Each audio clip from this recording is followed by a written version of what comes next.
the mountains to the beaches of Orange County, California, from a Pacific perspective to the Atlantic perspective, from liberal craziness to conservative idealism, from Christianity to atheism belief systems. Welcome to the Gray Zone Roundtable with Redefining and Miss Angela Black, Revolution Radio, freedomslips.com.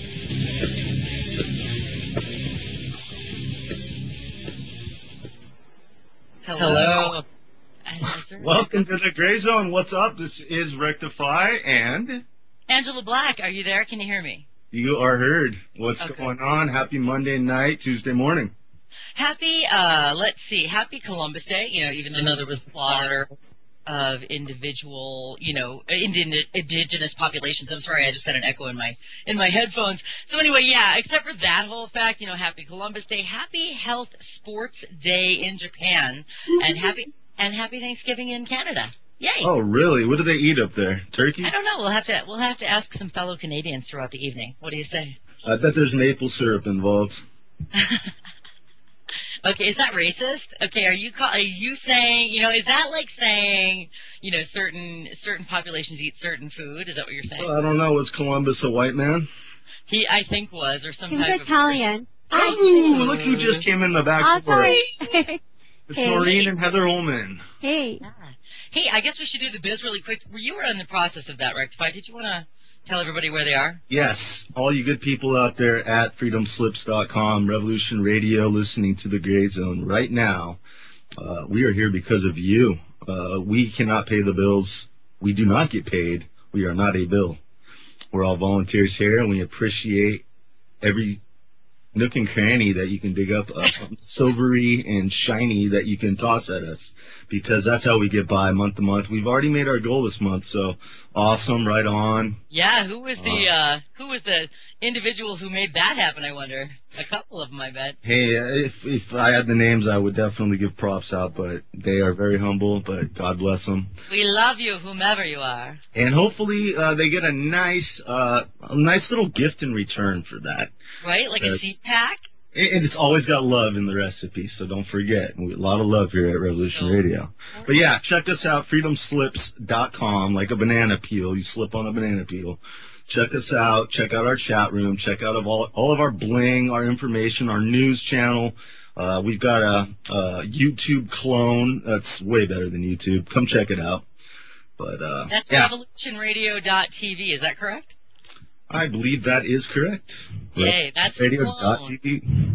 And I'm not a fan of clones, but in this particular case, I want a clone. Closet clones. Closet clones cases. Okay, great. That's awesome. And this is the Gray Zone, by the way, in case you were wondering. And we are a round table. I'm not sure what the call-in number is. It always changes because is it the regular one? Yes. Noreen was having some problems on her show earlier.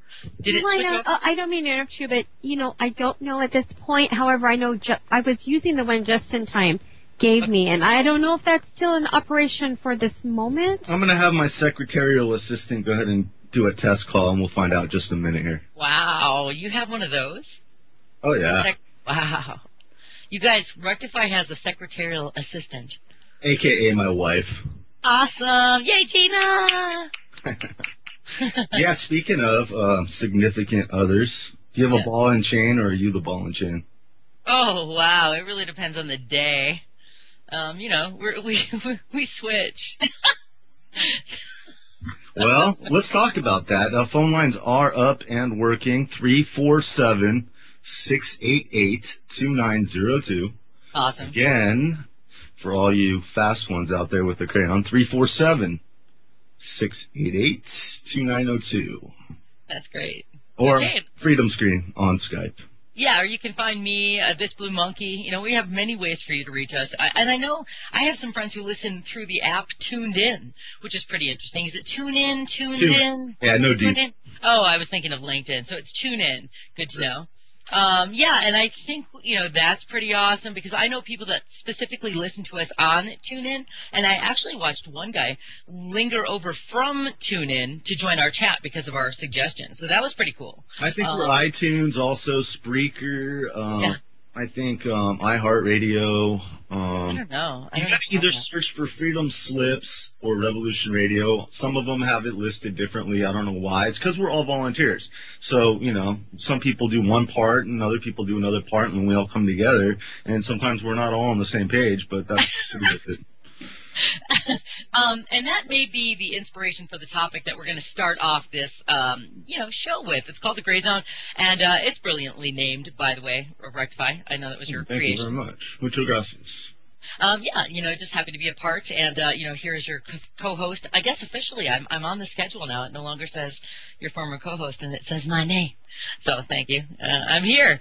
And anyway, one of the things that, when Rectify and I talk during the week, and for that matter, Noreen and Heather and I talk during the week, and other people. I speak with a lot of different people. You know who you are, and if you want me to name you, then I shall. But in the meantime, I'm just going to go ahead and throw some, props out to various people that inspire me all week long.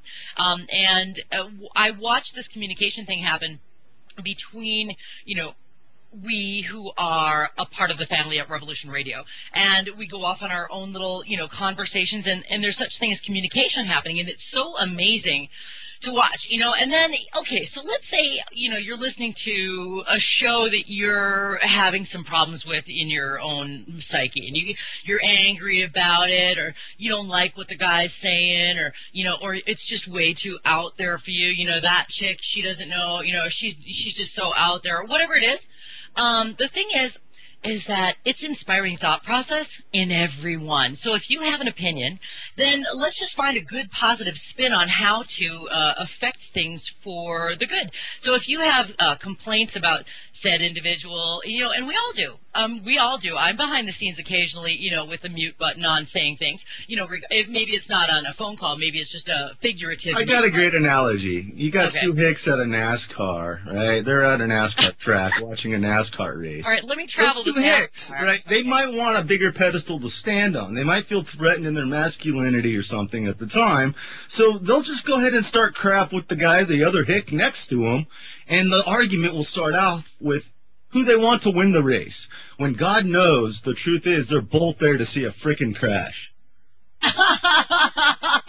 Now that's the key point, that they're both, you really hit me with that one. And also, so what are you trying to say, that we're all just hicks at NASCAR waiting for the crash? We're all coming together to make something big happen, and all the little arguments they're a moot point. They're just part of the creativity.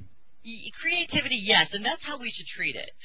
Because, as I was saying, I even watch myself occasionally get, miffed about, said message from said host or said caller or said guest. I know, I'm sorry, I am married to an attorney, it happens. So, I'm looking at that and I go, okay, now how can I take this and not make my day worse but make my day better, because I'm still tuned in and I'm not turning it off for some reason. And the reason is, and I've come to this over the past, it's like chaos back into elementary simplicity, and then at the same time I've been living in it the whole time and forgot all about it. So it's that we're here to communicate. That's what this platform does. Revolution Radio.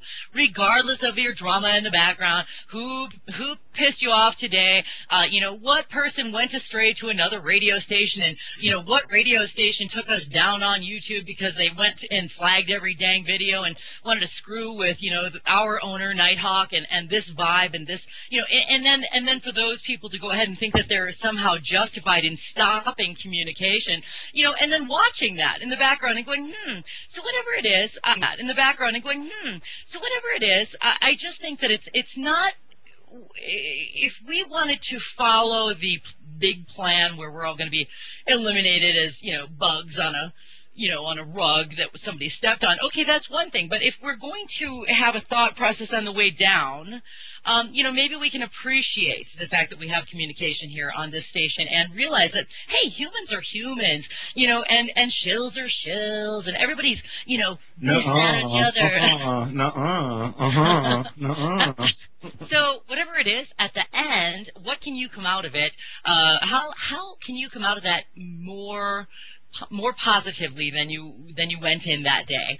And that's what I realized we have here on this station. Whether you're in chat, whether you're on a call, whether you're listening to people on a call, which is, of course, a radio show, and thank God we have this platform. It's amazing. 2 studios A and B, like 75, 80 hosts. I mean, it's crazy, and it's a zoo, and that's beautiful. And people are coming and going because people have lives, and they got to go, globetrot or whatever it is, which is fine. Hey, if you can globetrot and you need to take a break from your show, do it. I mean, seriously. So anyway, whatever the case is, wherever people come and go, there's a lot of us here. And what we do is try to bring our truth and a truth and hopefully inspire you to find your truth in a radio show that we're all here doing. So I just wanted to kind of, and I wrote something down. I actually wrote something down. It's a 1-sentence thing, is that we can define a collective idea by conversation. If you're inspiring somebody to think opposite of you, then that's great, isn't it? I mean, do we have to agree? So all I'm saying is that it's really awesome that we get a platform to feel bold enough to call in, and whether we look like a douchebag or not on air, or we just want to, be ourselves. You can't look like anything on the air with radio. I love radio for that reason. So we offer a platform for people to hear, to have their voice heard, and so that people can now exchange ideas and learn more than they knew going in. And that's what we do here. And so if you guys want to keep us going on that level, we're going to go ahead and continue to keep our ducks in a row on this end. If you guys can help contribute to keep the station. So what Angela's saying is keep on inspiring and stop frickin' perspiring. And then my sentence was this: we can define a collective idea that might help us turn out for the better good. Imagine that. I rub my back, I'll rub yours, you rub mine, right? Mm-hmm. And if I need a cup of sugar, or a cup of flour, come on over. I got eggs, I'll bring them back, You eat the shells. Oh, and I do. I'm notorious for peeling the shells off of my hard-boiled eggs instantaneously. So here's a cool trick. Fun fact of the day: you can put a little hole on the longitudinal end, the polar cap of each end of an egg, a hard-boiled egg, and you put your lips to one hole that you poke, and you blow as hard as you can, like you're a balloon, but do it in a quick fashion, and the egg comes right out the other end of the other hole. And the purpose of this is still in one piece. And the purpose of this is show off. Really? Now see, yeah. Now we're getting to the core of it, man. I don't know. So we're getting to the core of Rectify's being right now. It's all about keeping the shell intact to show off. It's all about those good old drunk days. I got to reminisce. Today will be my 59th day of sobriety. Wow. Hats off, man. All right. That's amazing. And on that token, we have Nick previously on Wild at Heart with Noreen. Yeah. Tonight, Nick, how you doing, brother? Hey, Eric. How are you doing? How's everybody today? Good. Listen, first of all, I just want you to know that I was listening in the background, and, because I had caught some of Noreen's show, and that's Wild at Heart, everyone, at midnight Eastern Daylight Time every Monday night or Tuesday morning or whatever. Tuesday morning, I think, yeah. Mm-hmm. Yeah, okay, at midnight, right? Yes. Yes. Okay, great. And so welcome to the show. And I know that you I heard the beginning, and then I know that Nick was on, and we heard him in the background, and he sounded very passionate. And so, because we were on the call before this show, and we couldn't really hear what was going on, but we thought, we've got to invite Nick and Noreen over here to find out what the heck was going on, So. Mm-hmm. We also been joined by another caller, 418 area code. What's your name? Salamo. Again, I just can't. Yeah, hey. Everybody's on a roll tonight, man. Cool. I can't get enough of it. Well, yeah. She was mentioning about a collective idea which might bring us forward or something. Yeah, it might help us turn out for the greater good. And that is awesome, because I don't hear a lot of that on this radio station, or any really radio station. And who is this? I'm sorry, who is this? Salamo. I'm just some guy from Salamo. Hey, Salamo. What's up? Canadian by birth, not by choice, and human because I'm here. And what's so bad about being Canadian? Would you like me to produce a list, or? No, you know what? I think that we're going to explore that topic in a future show. I mean, I know we had some agenda. No. I don't want to produce a list. Let's just say that 6 months of snow just doesn't appeal to me. I don't snowmobile. How's that?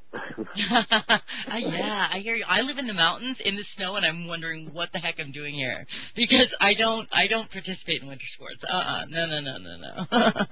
And I Sorry. hear you. I like the beach. I like the sun. I like the garden. One of the things about here is my garden is only 3 months long. Right. Because some things take more than 3 months. Yeah, I agree. And so, unless you want to invest in having a greenhouse with, some type of, sun type lamp, I mean, that's, it kind of sort of maybe takes the fun out of growing your vegetables outside, I suppose. I don't know. Depends. Well, it's funny you should mention greenhouses. Greenhouses, and the other thing you mentioned about a collective thought that might bring us forward. Yes, look at you putting all the dots together. Vertical greenhouses. Vertical greenhouses. Vertical greenhouses.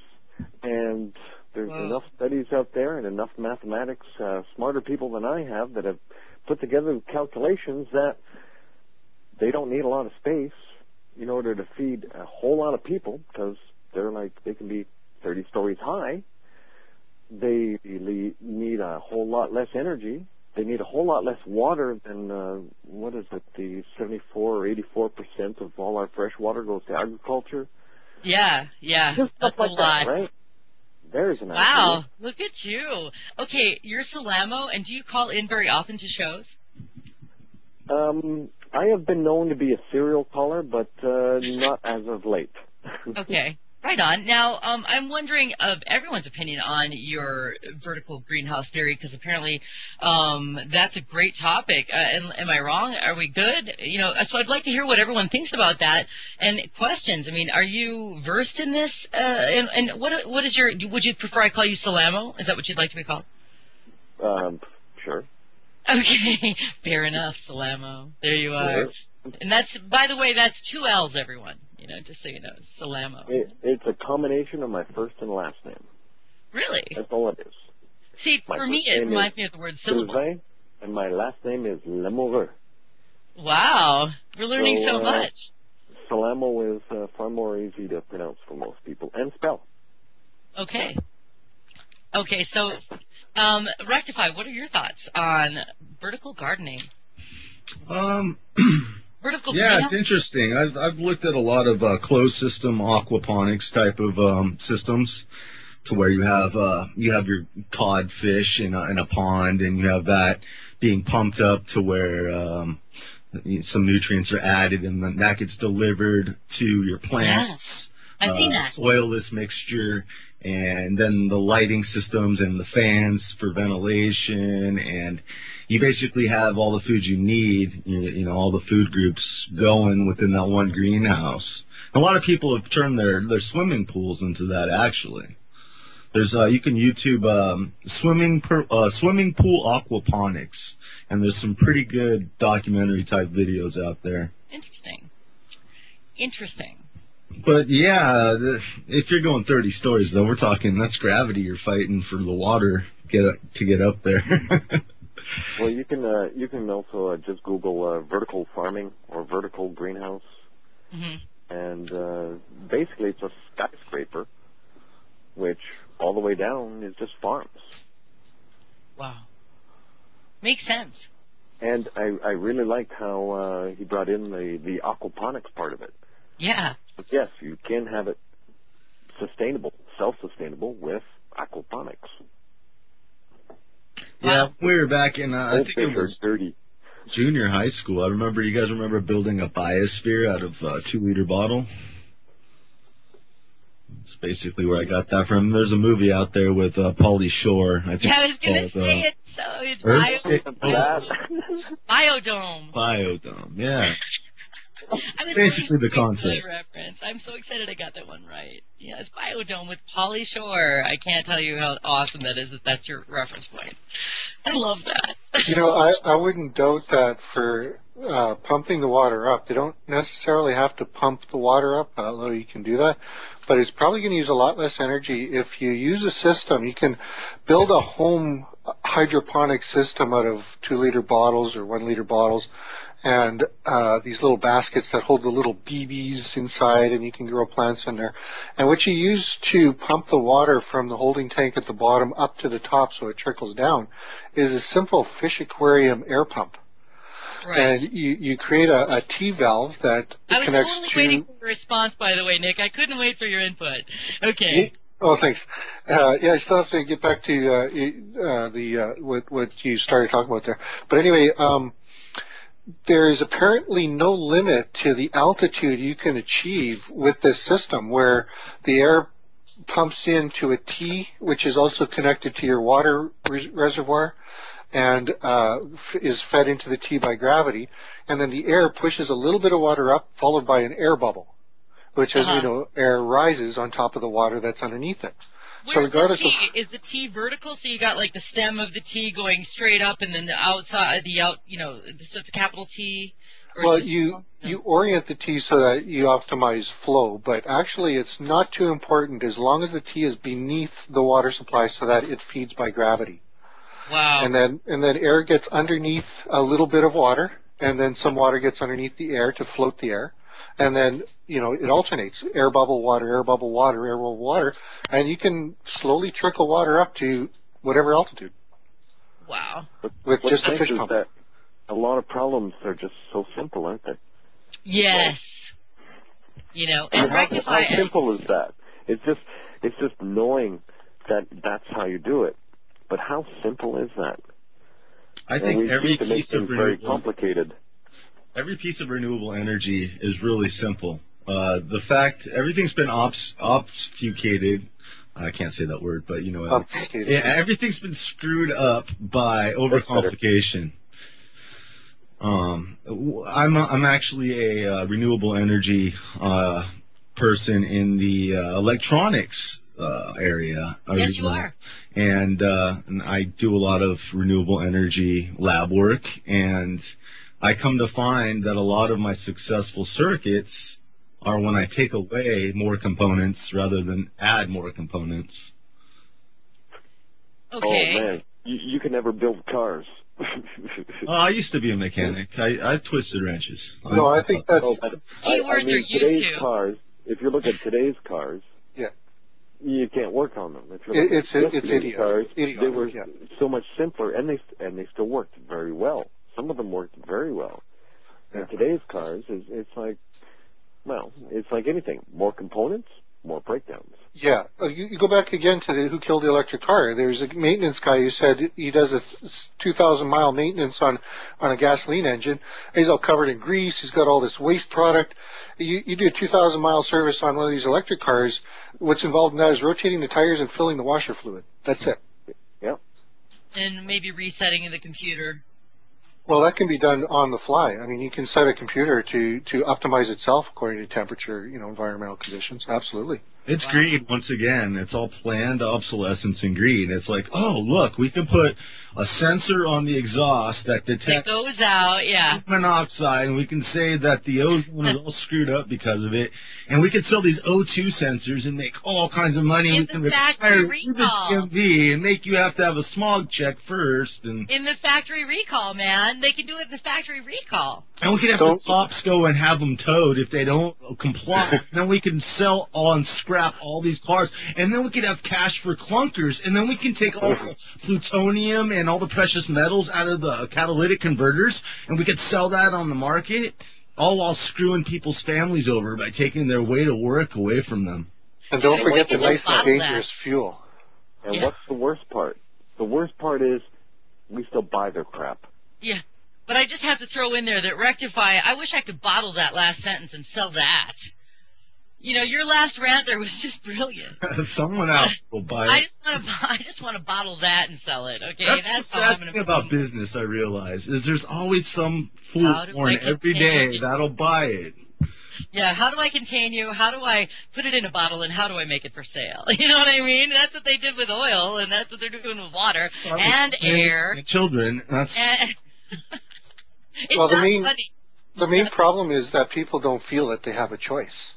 And what I get angry with is I see people driving their Mercedes and you know, their Beamers, and they're investing in luxury instead of alternative technology. Yeah. I don't care how fancy your car is, it still belches out toxic stench that'll kill your whole family if you leave it running in the garage, attached garage. But I could pay someone to hide that data. I could get protection. But they do have a choice. They just choose not to. They They choose can not to have a afford choice. not to. Well, they choose not to look for alternatives, if anything else. And the reason for that is they don't believe there is one. They believe everything the TV tells them. Well, wait a minute. But Rectify just if had we look at, if we look at That's okay. planned obsolescence, like we were talking, planned obsolescence didn't really come into. It's been around since Henry Ford's day. Yeah. But it didn't really come into everything until the last 28 to 30 years. Well, you know, welcome to the internet. You know what I mean? That's about the period of time that's been, what have we been here, 22 years, the internet? Is that correct? Or is it more? Yeah, that's about right. Oh, Yeah, 22 in the public, yeah. Yeah, exactly. I'm looking at a VCR right now that weighs about 15 pounds. It still First works. of all, you're looking at a VCR, capture that moment. Wow. I'm looking at a VCR. There's some good motors and good coils. Where are you, the Smithsonian? Yeah, exactly. It's like I can go on the internet and find all these TVs to give away because everybody's got their flat screens. But these old TVs that they give away will last longer than their flat screens. Mm-hmm. They choose to do that. Yeah, and what Rectify was saying was because they can afford to, and it's true, Rectify, that's a good point.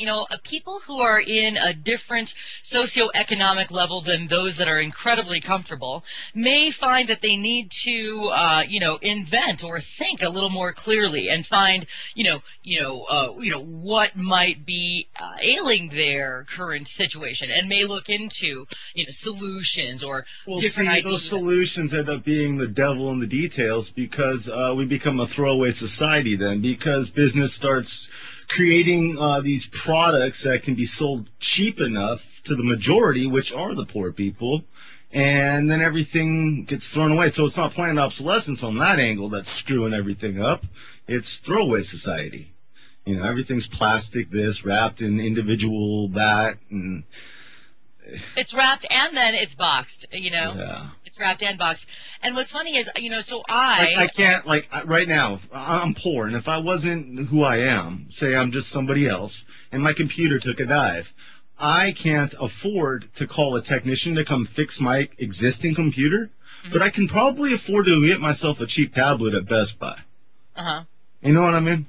Okay, so what was that outcome? What I thought society. Because what I thought you were going to say was that I can't afford to learn how to fix it and get the parts and fix it myself. That's what I thought you were going to say. No, I can't hire someone to come in and do it. But she nailed it. That's good too. Well, that is Rectify. That's what's funny. At the mercy of somebody else when computers are not that hard. Right, and Rectify knows that. That I was kind of throwing one at him. Yeah. Okay, all you have to do is not be afraid to click and see what the consequences are. Sometimes you have to reinstall. Big deal. You put in the CD, you follow the instructions. But you learn. Yeah, and you should learn to back stuff up first on a hard drive, not in the cloud. That is the best tip right there. What's back that? Up, back up, back up. Back up and do it on a hard drive. Don't do it to the cloud. No. Don't do it on a hard drive. No, an external hard drive. An external. DVD is the only true backup. What's EVB? DVD. An external DVD. hard drive is a mechanical spinning part that spins at 7,200 RPM. So it's not if it will fail, it is when it will fail. It's guaranteed. A DVD correctly stored will never fail. What's funny is Rectify, these are things you teach me about pretty much every day whenever we talk.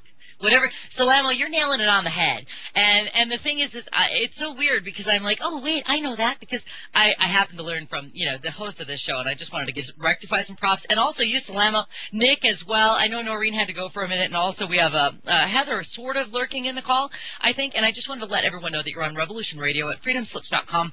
And we are, by the way, the number one 100% listener-supported radio station on the net, okay? So you're looking at it right now, folks, whether you're listening through, you know, Venue A, Venue B, however you're here, you're part of a movement. And we just want you to know that we are not, why are you still here, you wonder? It's because you're not listening to commercials about crap.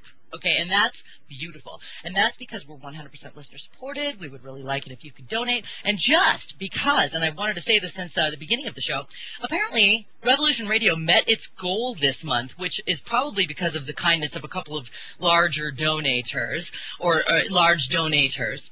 But what I want to say is, that doesn't mean we can't, can't use more. I know that. Yeah, actually, speaking of computers, Kat, our secretary, her computer's taking a dive. Nobody's approached me yet to see if I can do anything about it, but we do have a $400 donation platter we are passing around so we can replace that computer. How cool is that? You know? Eating my own words on the Throwaway Society, but man, you know what? We got to move on. We got to change. We got to evolve. Things change. We got to shift with them and make the best of it. Yeah, and at the same time, Rectify, to give you just a little bit more props, I wanted to say that, you know, you needed a desk, and you didn't go to what's that place where you Home Depot? Yeah, or what's the other one? Staples. Yeah, I don't know, the one where you can, IKEA, right. Oh, you didn't go to IKEA, you know, you basically got some wood and built yourself a desk, and I just wanted to give you some props on that, because, you know, you do walk the walk, man. I don't care what you think about yourself. You hey, walk $10, man, $10, you can't. That kind of is a good segue for the point I wanted to make. We tend to think of technology by its end products, the iPods, the computers, the automobiles. But really what technology is the ability to create those things. That's where the root and the guts of technology lie. And that's what has been kind of pulled out of our reach, where, you know, we could be using energy production and, manufacturing systems to create our own things and you know, realize our own potential rather than relying on, you know, skills and technical prowess of others. We could be developing our own. And that's what will happen if we take this world back is, you know, we will have access to those things, and just the sky's the limit as to what we can produce. And we can, you know, stop thinking of the epitome of technology as being a toaster or a washing machine. You know, maybe we can move beyond the need for cars. Can you imagine if we did figure out a way to teleport? I want a UFO. Absolutely, and then we can get rid of all the roads, and all of a sudden our cities are surrounded by life instead of dead concrete. Mm-hmm. What kind of a world would that be? Dream about that all the time. Okay, Can I just add something? Yeah, I just have a quick question. What is that saying where, you know, you're talking about, I lost it. Go ahead. I lost it. Get that pen in hand. I know, right? I just wanted to add that technology should be there to alleviate us from the mechanisms of life. Okay, say it again. Like say it again. To alleviate us from the mechanisms of life. Uh-huh. It's like some of the earlier technologies were what? Farming, agriculture. People were out in the fields. Absolutely. Toiling, and I thought I'd never use that word, toiling out in the fields. I like that, toiling. Hey, congratulations. This is the second time I've heard the word toil in 2 days. I sent toilet paper right before. And, that's one. Okay, 3. And technology comes along, and it makes their life easier so they can do other things. And that's not what has happened. Instead, technology, instead of making our lives easier to do other things, technology has come around and replaced us in our economic model. And so instead of having to find something to, do better than I was before, now, you know, certain individual who had other skills has to now learn an entire new skill set. Technology is not necessarily, making their lives better. You know, all of a sudden they're out of a job. You know what I mean? Like, and the farmers, you know, all of a sudden it was more mechanized. Therefore, less people were needed on the field, you know, that type of thing. So you're looking at that, and again, in a weird way, it's humanity's planned obsolescence. Really. Not just I mean, that. Someone, Big John, he's a Revolution Radio family member here. Big John out of Australia. He runs a big fruit orchard. Yeah. And he says there's no way that robots will ever replace his gardeners that pick the fruits. And the reason is because the robots can never judge quality like the human can with its senses. Yeah. Only humans are going to consume it, so of course they're going to make the best profiler for that job. Okay, only humans are going to consume what? The fruit. Okay. A robot can never make the call versus a human. Right. On, Okay, so you're saying, on what to pick, what to let ripen longer, what's over-ripened, what, you know what I mean, the texture. sunlight. Is it that the robot can't pick it? Well, the it will robot never can't have the right digest time, not like Hold a on. human. Hold on. Is it that the robot can't pick it or it can't sort it? Or it can't digest it. Okay, Perhaps let's the be real. robot could pick it, replacing all those pickers, and you just need a certain amount of sorters in order to say Okay. that's good, that's bad, that's good, that's bad. And then That's what throwaway happens to society again. Look at all the waste of all the fruit Yeah. that was not ripe yet. and what Oh, happens to all the pickers? and that's an awesome topic in itself. And what happens to all the pickers? What happens to them? You know, they don't have a job anymore, and what? They didn't graduate up to sorter, so what happened? Like, where did they go? They went to the pick. Isn't it ultimately census. sad that we determine our lives on having a job, though? Well, we wait a have- minute. Job is When we have survival. more- you know. Hold on.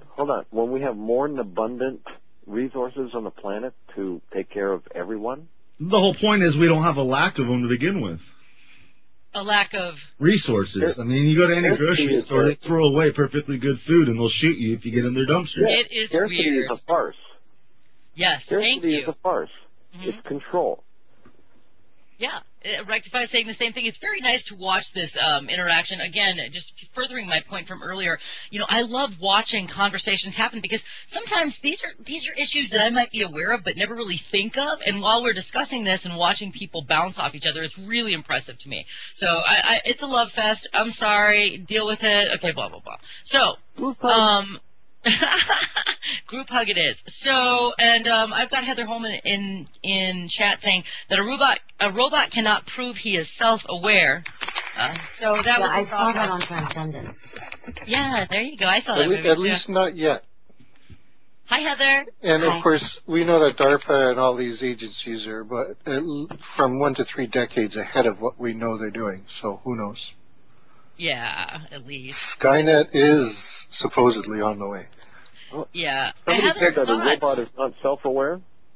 Well, that was Well, for all the statement. geeks out there, have you ever tried pinging 127.0.0.1? Feedback loop? No, but hold on. They say a robot will never be self-aware, but if we think about it honestly, how many jobs out there need us to be self-aware? Yeah, good point. You know, they want cows, they want cattle, they want robotic humans. You know? Do I Lots of need to be people. self-aware to ask you if you want fries with that? Yeah, right, exactly. And may I interject? That's a really great point. And Salemo, I just wanted to give Heather a chance to chime in since we're lucky enough to have her on the call. Welcome, Sorry. Heather. Hi, No, thank don't be you. sorry. Yes, don't be sorry. There's no Thank sorry. you. Okay, hi. What's on Hi. your mind? Oh, well, you know, it goes without saying. Yeah. Yeah, basically. Okay, well, you're Robots. I Yeah. feel you, Heather. The price of cigarettes in New York currently is $14.50. Wow. I heard that the J.P. Morgan Chase guy, the head honcho dude, commit suicide. Well, you know, isn't that weird? You know. No, a lot of people are doing that lately. Yeah. Yeah, Questions I wouldn't circulating. A lot of people on banking. Yeah, there's questions circulating as to whether or not they are actually suicides. You know, that they're saying suicide. And Well, a they're lot not of times, suicided. Yeah, suicided. There may be. There are stories of, people who know firsthand that this guy did actually take his own life, but there are a lot of very suspicious deaths, and that's really always been the case. And Microbiology. you know, Well, it is- usually, that always happens when there's a lot of money involved for the people that are vultures that are trying to get it, you know? Cannibals, yeah. Yeah. and are we are certain that this guy took his life? I mean, how do you know that? I haven't even looked into it. I believe it. Yeah, no, I'm just saying, like, He very well could still be alive and colonizing Mars with all the Yeah, other missing people. what Heather's saying is that that's the story. That's the official narrative, is that he suicided. Yeah, there's He one disappeared. song around the world says that he suicided himself. Haven't you heard? Just like in West Africa. If it's so real, why the massive Ebola is real propaganda campaign? So over here in Africa, in Liberia, they have billboards, posters, signs, UNICEF propaganda, all about, and the television, all about saying Ebola is real. Ebola is real. They've literally a #1 pop song that's called Ebola is real right now. You know what else I thought was weird is Ebola cannot be anagrammed. What's that, Heather? It cannot be anagrammed. Ebola cannot be anagrammed? No, so I'm thinking it might be an acronym. Okay, wow. It's very interesting.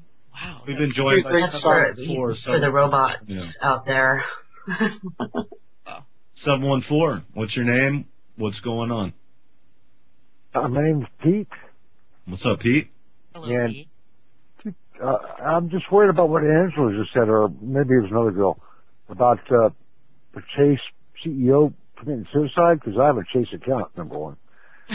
#2, what happens if you ping 127.0.0.1? You get a reply. What's the reply say? I don't want to do it. You get a what? It's basically your computer is basically self-aware. It's a feedback loop. Yeah, your computer is answering your ping. Wow. So Kind of like it's a it's control.delete. No, a little bit different than that, Pete. It's what's the word? Control, Catharsis? delete.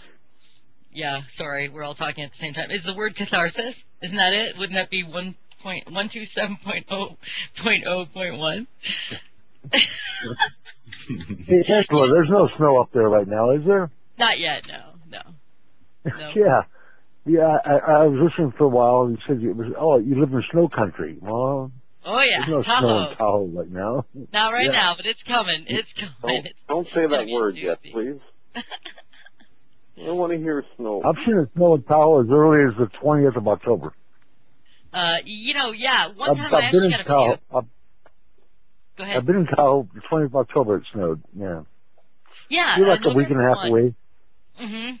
Yeah, I think it's coming, Well, and I think it's I've seen the snow October 20th. Yeah. So you're only less than 2 weeks away from snow. Actually, the 20th isn't. All right, I'm gonna go off the air and listen to you guys online. All right, man. All right. All right, thanks Thank for you. calling, Right Pete. now. All right. Bye, Pete. Right on. 347-688-2902. Or Freedom Screen on Skype. Okay. Now, who was talking about what? Where were we? I think We were- Heather was trying to eke out a couple points because you guys have got some great subjects as well. But I really would love for our guest Heather as well to have some airtime. Okay. So you were on Ebola being a possible acronym. You were then talking about robots. I'm in. I was actually in my robot mode, so just trying to break it all down.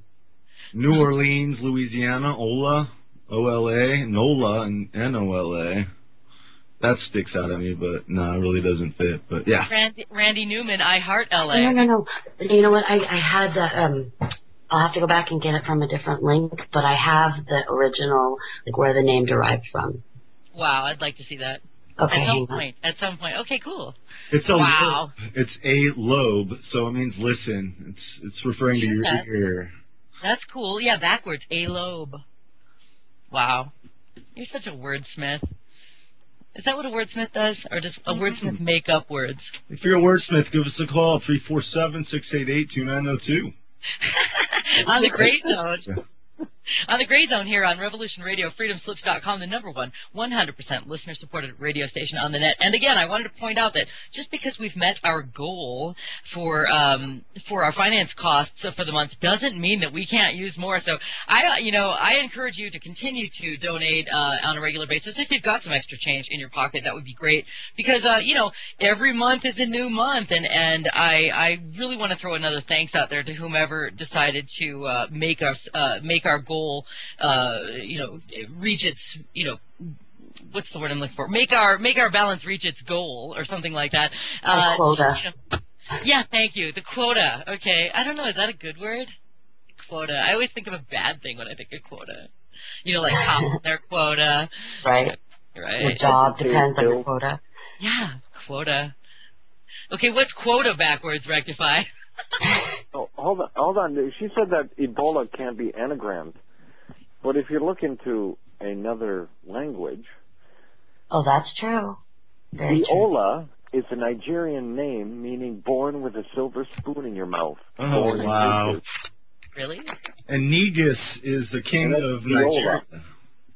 Nigerian name meaning born with a silver spoon in your mouth or born into riches. Wow. And that's what Ebola is? That is so That's weird. Viola. Oh, Viola. Viola. So it can be anagrammed into different languages, apparently. It's the Obama virus. Nigerian was just a bonus, I guess. So, and just FYI, anagram defined at dictionary.com is a word, phrase, or sentence formed by another by rearranging its letters. So, a lobe is 2 words. He did come up with a lobe, Heather. So read them and weep, guys. And I put the link there. Okay. On it since we're on the subject. And there's a palindrome also, which is spelled the same way front and back, like dad or mom. Yeah, or wow. Pop. Yeah. I knew one that somebody told me once. It was so out there crazy. I can't remember it right now, but the guy just came up with this huge, it was like a city and like its state, and it was a perfect palindrome, right? Is that the name? Yeah. Yeah, it was crazy. I can't remember what it is. In BC, British Columbia, Canada, there's a Loch Ness monster type creature at Lake Ogopogo. And so this creature is called the Ogopogo, which is, what did you call it, palindrome? Same backwards as forward. Yeah, there you go. So you have a Loch Ness type monster at the Ogopogo? Yeah, just start page.com, search Ogopogo. All right, you guys, I'm still writing that movie. Come on now. Okay. Going to break. We'll be back in about 4 minutes. 4.2 minutes to be exact. Nice. Around Gray Zone, Revolution Radio.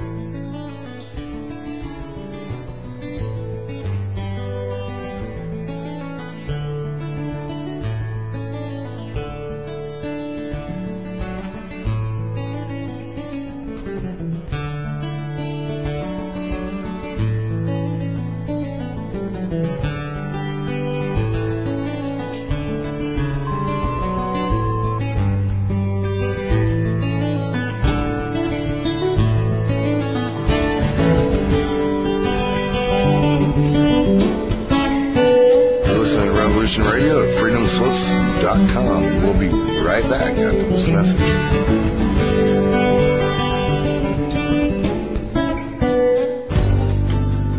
Who owns you? If you're not in control, then someone else is. Join me, Ivy West, for Voices on the Wind, Saturday from 4 to 6 p.m. Eastern in Studio A. I discuss government, health, metaphysics, suppressed science, universal mysteries, little-known incredible facts, alternative energies, and even more than you can imagine. Won't you join us on Revolution Radio Saturdays from 4 to 6 p.m. Eastern for Voices on the Wind with me, Ivy West. There are lives in the balance, people under fire, children at the cannons. Because if your head's in the sand, your tail is a target. Hi everybody, it's me, the Fedge, host of Inside the Eye Live.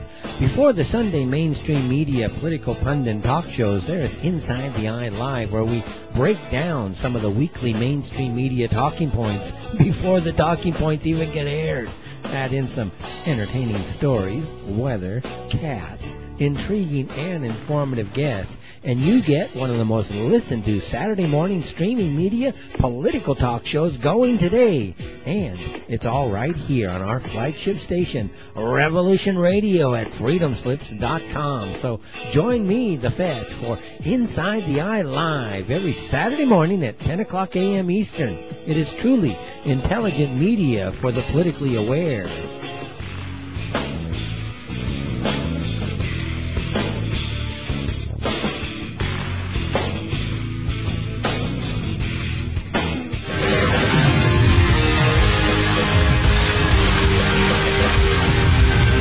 I have worked with the CIA, NSA, Templars, and Bilderbergers.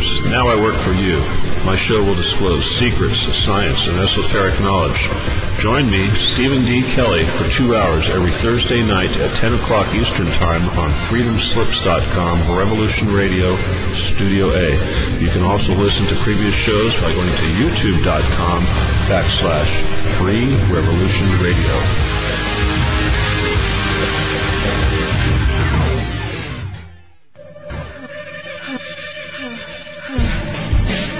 Anti-aircraft guns went into action against unidentified aircraft in the Los Angeles area shortly after 3 a.m. Pacific Wartime this morning. We are far stronger than we were 10 weeks ago. Joe Quarters, all hands at your battle stations.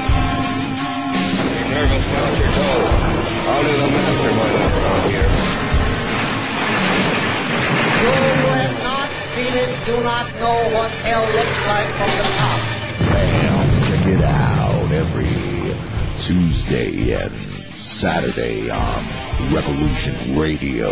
It's a double dose of the internationally recognized renegade military historian Douglas Dietrich. You'll stay right where you are until I tell you to move out. Yeah, that's right. Tuesdays from 10 to midnight Eastern Time. Join Douglas Dietrich as he exposes the truth in hidden history on his show Critical Omissions. And then our human weapon of mass destruction is back once again to take your calls on Saturday Night Firing Lines.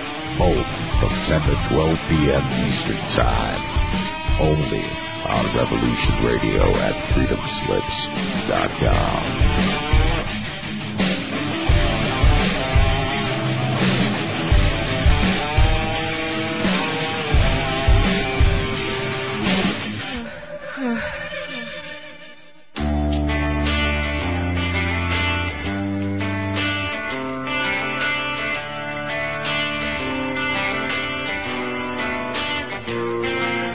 This is Thomas, a.k.a. a Mad Painter. I'd like you to join me Monday nights, 10 p.m. Eastern Standard Time for Open Canvas. Don't forget to bring an open mind. Yes, folks, that's right. Bring an open mind to an open canvas. Again, that is Monday nights, 10 p.m. Eastern. UFOs to government corruption. This is Revolution Radio, freedomslips.com. You don't need to expect us. We're already here.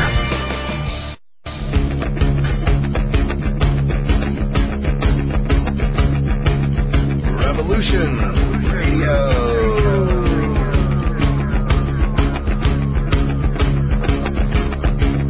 You're listening to Revolution Radio, freedomslips.com, 100% listener-supported radio, and now we return you to your host.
And we're back. Sorry about that. Little technical issue on Angela's part. You got it all straight up now?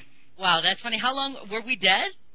Yeah, I think we were down a little bit. Sorry about that, folks. If I was producing, that might not have happened. Actually, we were having a deep discussion off air, so, that happens. Truth is, people, I ran out of toilet paper, so it took a little bit extra time to handle that with my gracious secretarial assistant helped me out, so we're back on the air. And by the way, that is your favorite first world problem, What, the word folks? No, the fact that, people run out of toilet paper. Oh, man, save your yellow pages. You think you're worthless? You think you got everything on your smartphone? Save your yellow pages. You can put your kids to work, your children. They can sit there, crumple and uncrumple them all day long and make yourself nice, soft. And then, of course, there's the information factor. You can find your friends, if you just look them up. It's the original NSA, whomever, whichever radio. Insert 20 cents. I remember those days. Wait, what?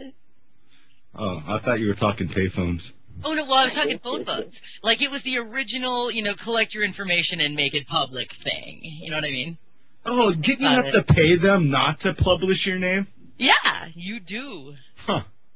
Still, it's so weird, because you can find anything on the computer, on the internet, etc. So even if something disappeared, it's obviously retrievable. And that is the whole difference between throwing away that, piece of paper that was in your file at local police station that night were drunk in public. You know what I mean? That stuff stays with you now. Wait a minute. What about all those government emails that disappeared?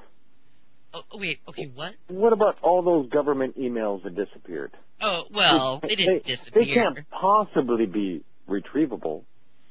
There's no possible way they could be. Oh, come on, they're in like some vaults that, when you open the like government the would Fallen never Angels lie start to singing. us. Did you say they never lied to us? The government would never lie to us. What are you talking about? Right. I know, that's what I'm trying to tell everybody. It's all trust, okay, and love, that type of thing. Well, people think that the phrase turn the other cheek means don't look at the problem and keep walking. Yeah. And do you have a comparison to that? What were you going for? Yeah, it's intended only when being smacked yourself. It's nothing to do with the people hurting around you. Great comeback, man. That was brilliant. I'm sorry. You know what? I'm proud to be your co-host. That's all I've got to say. And what a great call we're having, by the way. You're listening to Revolution Radio, everyone. Freedomslips.com, the number one, 100% listener-supported radio station on the Internet. We have studios A and B.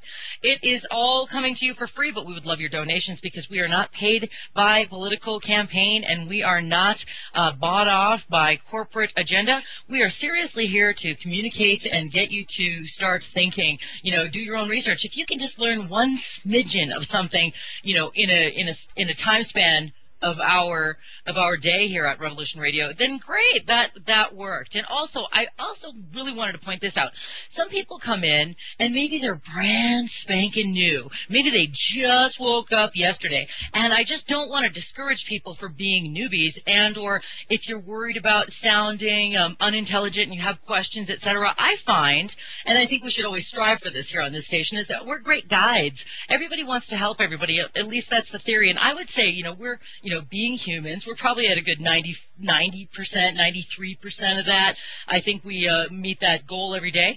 But in general, we're here to, because we're humans, there's drama, and we're going to get into that. Okay, but anyway, we're here to help you on your journey to doing your own research, finding your own truth, and possibly, who knows, maybe even becoming a radio show host yourself. It's happened. Trust me, there are a lot of people here that are radio hosts that were listeners and then callers, and Salamo.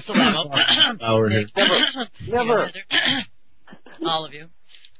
Anyway, just saying, so we are really happy to have you all here. We can use your donations, and they will go to good use. So please, find yourself donating.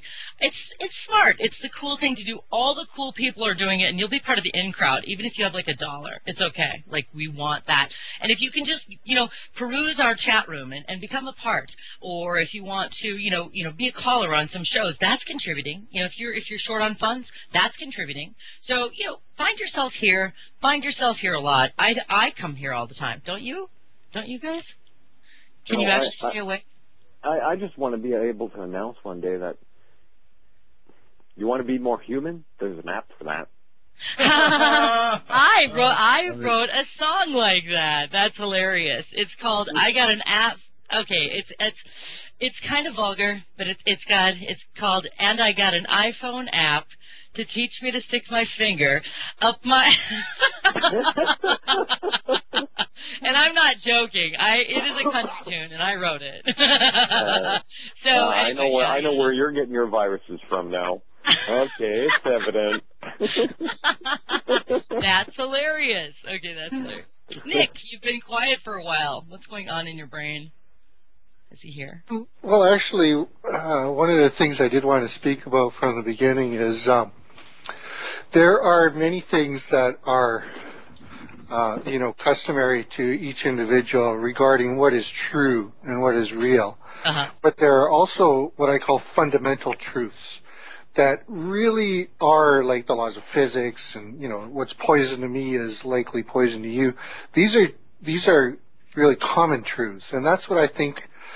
At least I try to focus on, because I've had this battle of, the government's poisoning the food, and people say, well, that's your truth. No.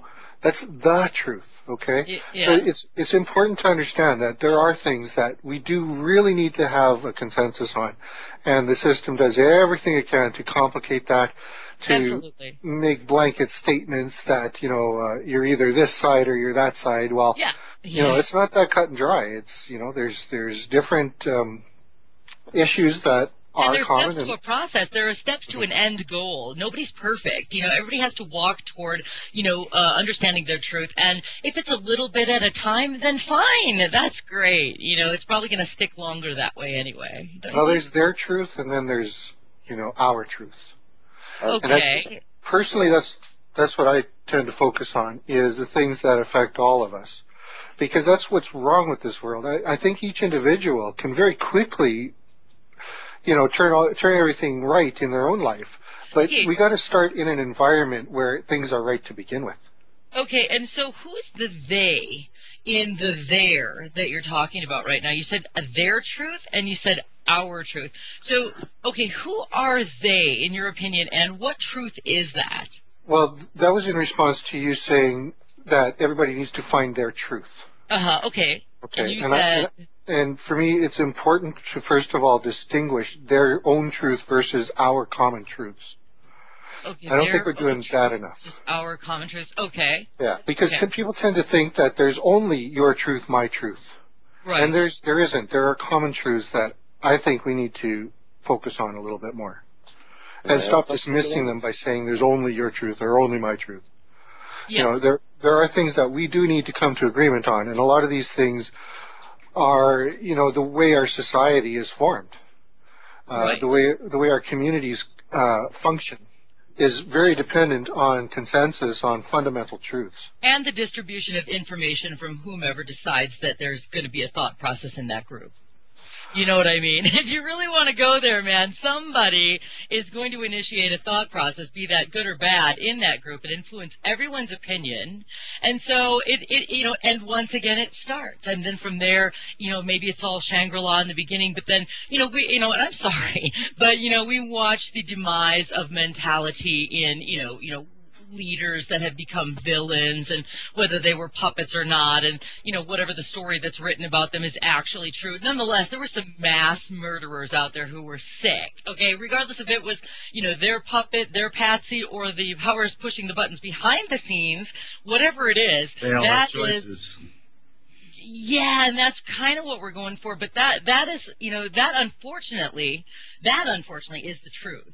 is that they're making really poor choices, whoever they are, and it's affecting all of us. And how does that stop?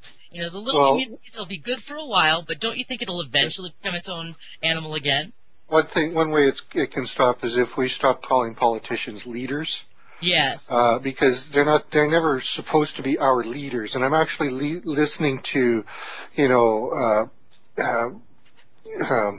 words spoken like in the 30s and turn of the century, as far back as recording communication was possible.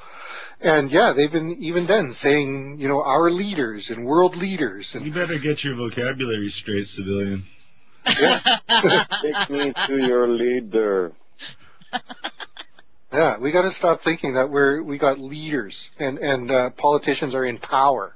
We're supposed to maintain the power. It's the media that has trained our minds to think of politicians as ruling over us. Because we've basically given up our power. See, I think that's what Angela's point was with the who or the our and there. It's the there is us. And once we start there and cut that tie, knowing that government is people just like us that make mistakes, that helps alleviate a lot of the weight of the world on your shoulders to move forward. Because it's just us screwing up people. That's what the government is. Yeah, and we're so fractured and fragmented, and we got to start getting together and sorting out common truths that affect all of us, and then we can start focusing more on individual truths and start building our own homes. That truth? Can I add something to that truth thing? Yes. What I've seen is that conversation has become a competition. And do you mean on this call? It's become a competition because of our no, not on this call. I was teasing. Particularly. But it happens on so many levels in our entire lives, and most of us miss it. But conversation has become a competition. And when we say our truths and your truths, it is just what? It is people wanting for their opinion, whether it be their own or a programmed opinion, which they are regurgitating without knowing and claiming as their own, is a truth, because they need validation for being wrong. And that's true. There's a lot of that, which I see, is people which are ignorant, and ignorant is not a bad word. Ignorant just means you are lacking knowledge in a certain subject. Yeah. But people that are ignorant and called out on their ignorance are defensive. You want to go over any synonyms on that word particularly? Pardon me?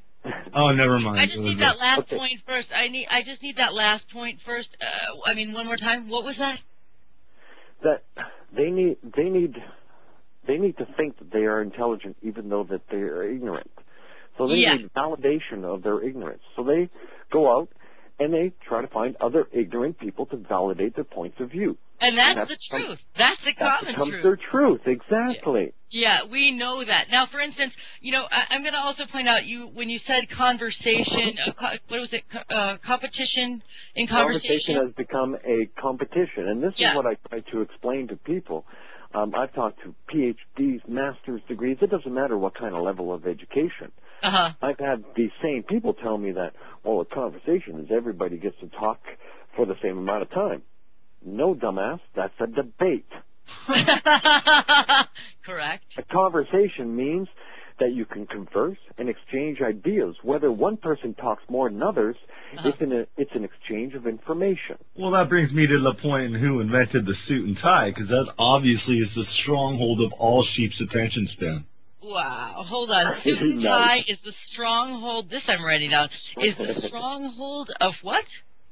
All the sheeple's attention span. I mean, they obviously make them their god right off the bat. Whoever was the genius that developed that noose around the neck, man, I give it to them both ways. In front of the candle, both ends. Thank you. That's my analogy, too. All neckties are slip knots. What's another name for a slip knot? A noose. So when you're wearing your necktie, I call it a Masonic choke chain, is what a necktie is. That's easy to make popular, though. I mean, look at the cigarettes with the women in the 1920s with Edward Bernays. Get some debutantes, put them in a parade, and all the women are smoking. Do the same thing with neckties and people in power, people. Yeah, really, it is truly about capitalism. But the symbolism of a necktie. Wants to wear it. Yeah, but a necktie, we're talking about hanging yourself straight up. It's a straight up symbol.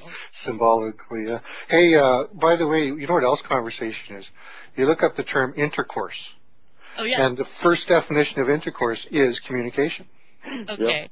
So how easy is that to turn into a competition, huh? Right. Well, okay, you know, I don't want to say that it's a mind bleep, but... Right. So then I had another thought when you brought up, I think it was Salamo, you brought up, I'm sorry, I don't think it was, I know it was, competition and conversation. And anyway, and immediately I was thinking, you know, you were saying who gets what information to whom, who gets to dominate that conversation or whatever. And what I immediately thought of was, unfortunately, who can reach the masses? And what is that truth? And you know where it comes from? Instagram, baby. You know what I mean? Straight up Instagram. And I don't watch this show called Two Broke Girls, but one time a couple of times I saw this promo for it. And the one girl is telling the other girl, she goes, Twitter is for idiots and Instagram is for idiots who can't read. And I just thought it was so funny. I mean, I'm not saying that Twitter's not an incredibly exponential, important tool for getting the information out. Like, I am amazed at the vast amount of people that Twitter can reach within, like, a millisecond. Like, it's amazing. I wonder how many people would react if I put out a mass tweet saying Twitter is down. Right. Exactly. And you know what's funny is they'd be using Twitter to try to say that Twitter's down, and they would not even realize it. Does not compute. They'd be like, Twitter's down? Twitter's down? Hey, is Twitter working for you? I'm tweeting Twitter. Twitted, you know. If my friend Peter is out there, and a friend that is not on this call, or was, I know Pete called in, but my friend Peter, if he's listening, I just wanted to say that TWIT also stands for This Week in Technology. And all you iZombies out there, I really want to know, you shorten all the words into all these acronyms and stuff. I want to know, does tech now stand for technology? Or technician? Or what? What's tech stand for these days? Technically incapacitated. Right. But I think you got it with the Twitter though. That was pretty awesome. With the what? With the Twitter. If you were to send out that Twitter is down, how many people would actually Twitter that Twitter is down? And without realizing it. That's the interesting thing, because I have watched people share. That was my point exactly. Yeah. That is awesome. Yeah, and like, you know, if I did it, I would know that I was doing it, and then I would still be a slave to it, but nonetheless, you know, but there were people, literally, I know this is hard for all of us here who are listening to this show and who are participating in this call, but I know it's hard to believe, you know, I know it's hard to believe, and I lost my train of thought. Oh my gosh, what was I saying? Sorry, I totally lost my train of thought. It was brilliant. All right, I'm going to drop a link into the chat room, and since they're exactly... I'm good at that, but I start going out there. Sorry, go ahead, Rectify. I'm going to drop a link to a YouTube in the chat room, and since they're exactly a minute behind, they're not going to hear me till after they see the link. But I'm also going to put it here for you to see, and what this link is a YouTube video, and it says, How to Confuse an Idiot, and it has a fake play button. I've gotten so many people on this one, so we'll see what kind of... response we get from the chat room at freedomslips.com. I think you spoiled it though, didn't you? Yeah, but see, that's like put them in a round room and tell them to piss in the corner. That's just the new technological joke. You know what I would do? I would look that way, see what I saw. I would take the saw, I would carve a corner into the round room, and I'd piss in the corner. Nice. Wow, congratulations. I'm glad you got your bodily functions in order. There used to be another joke where the play button used to move. Every time you'd hover your mouse over it, it would move. Wow. So you can never get it. And did you really like that game a lot and stuff? Yeah. No. Oh, that's hilarious. I'm sorry, I totally called you out on that one. Anyway, you know, when I was saying... don't change. Our games don't change. When I was a kid, my grandfather had a joke, and it was... how do you keep a duck in suspense? I know you're going to tell me. And that's it. No, that's the answer. You know, you're suspense, man. So anyway, same thing. Exactly what you guys are talking about. How do you keep a duck in suspense? Yeah, there used to be a penguin joke that we would tell that would make no sense. It was to see who in the crowd was just laughing just to be part of the gang. Yeah, I love that. Wait, I've been guilty twice. No, just kidding. It was called the two penguins on an eating Oreo cookies sitting on an iceberg when the iceberg splits. And then you'd start laughing at your own joke, and you'd watch who else would laugh with you. And there was no punchline. It made no sense whatsoever. Okay, so is the person that laughed a bad guy, or is the person that laughed wanting to share in joy with the person that told the joke? That's a good question. Well, wait, how come it has to be into a duality of bad or good? Good call. Let's take it down to the roots, okay? Now, service to others, does it really service to self? Because you're doing it to make yourself feel good. Oh, wow. So we project, perhaps. I'm dying to know what Nick's input on this is. Nick, are you still around? I'm sorry, I was being an idiot and playing with this video device, and I was looking at the comments, and Victoria Jones says that was annoying. Sweetie. I don't know what it is, but I'm looking forward to looking at it. Will it really anger me? No, I don't get angry. Are you guys still there? Oh my God! Anger is such a wasted emotion, though. Yes. I was eating my crickets. Really? You have my dragon.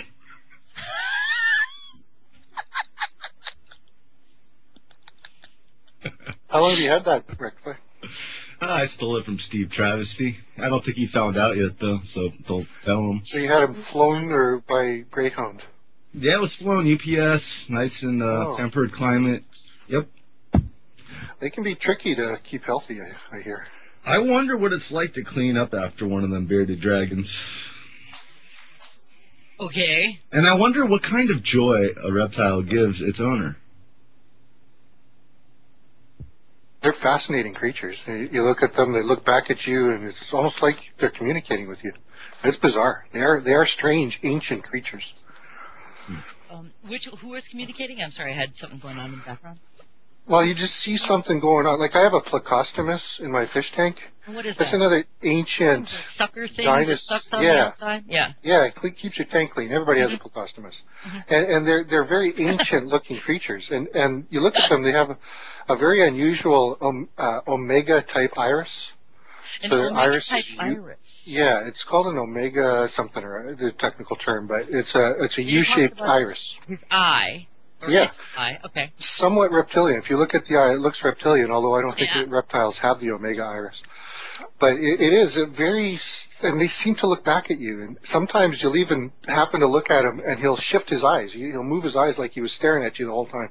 Is that shocking to you? Because that would be the norm for me. Like, I interact with trees and stuff, you know. So, I mean, you know, and I've always interacted with any living. I know a bug is very aware of me. You know what I mean? And I stopped killing bugs. I have to say.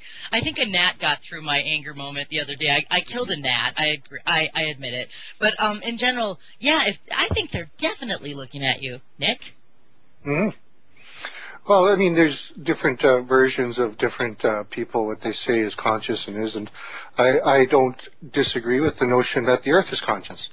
And some have said that the Earth is a giant crystal that records every puff of wind, every movement of every fleck of dust, every thought, every thought. How could it not? You know. Yeah, it's all being recorded. How could it not? I don't know if it's a he, it's a she, it's an entity. The Earth is alive. You know why? It could not support and sustain life on Earth if it wasn't alive itself. It's just alive. System. Yeah, it's got to be. It is. You know, we are. This is all one thing, and it's just so weird, you know, watching people try to manipulate time, you know, and then the Earth feeling a bit of that tension, you know, as it rotates, you know, and the argument that's going on inside of that. Even though it is a closed system, though, there could be galactic incoming of different sorts, energies, objects, all kinds of things that come in, you know, once in a great while, so... Yeah. And it may be here again. And I happen to listen to a couple of other, you know, tidbits along the way this past weekend. And after, you know, you had brought up, you know, Planet X. I hope that's okay to say, because you did. And then also, I started hearing about it elsewhere. And I thought, okay, it could be, it's just like, when you buy a Volkswagen, everyone has a Volkswagen, I mean, it's very interesting, just watching momentum build, and that type of thing. I don't know where I'm You know what? I like the way they did it because I've been, a lot of people have been watching this stuff. I think 9/11 was done on purpose for multiple reasons even. To get people engaged in this shift that's about to occur. Absolutely. And it was it's definitely been a flag war mentality. point. A war mentality. Absolutely. It's not hard to see. An internet war mentality.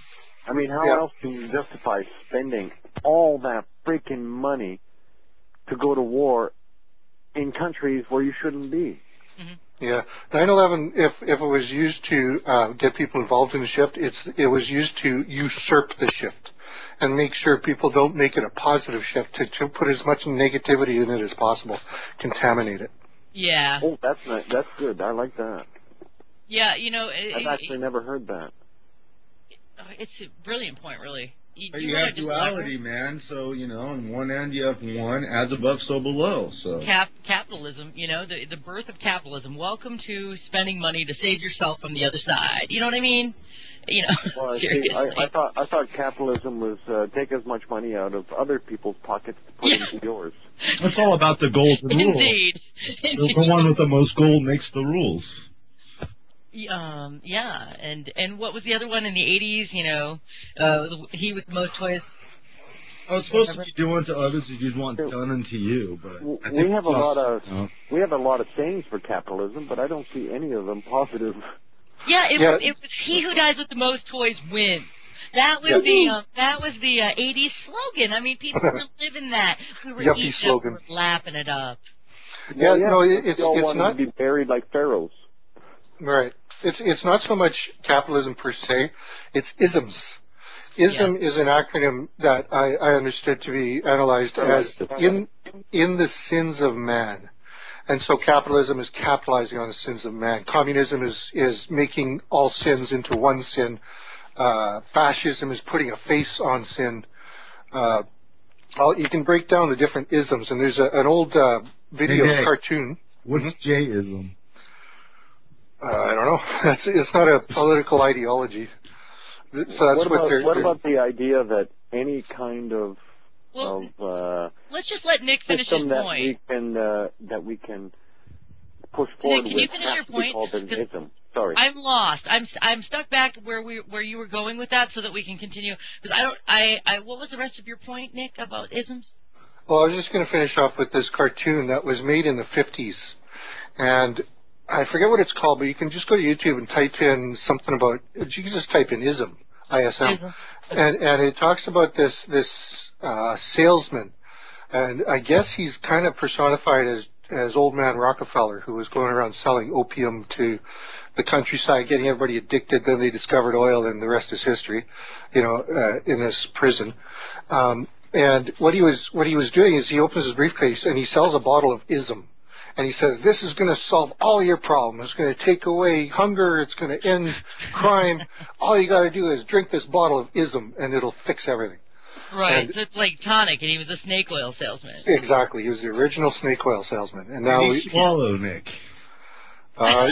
Some did. There was an old hobo who was sitting there saying, don't do it. Don't listen to him. Think for yourself.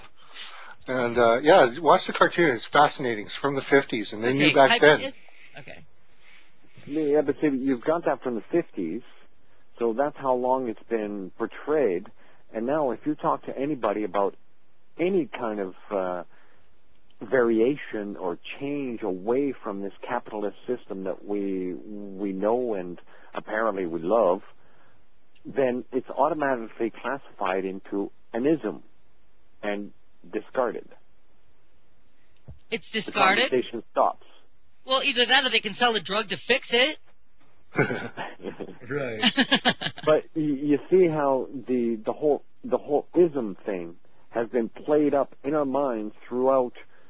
If it's from the 50s, you can say 3 generations to automatically respond as an ism. If you talk ageism, about, sexism. If you talk to somebody about equality within economic equality, you're automatically classed into communism or socialism.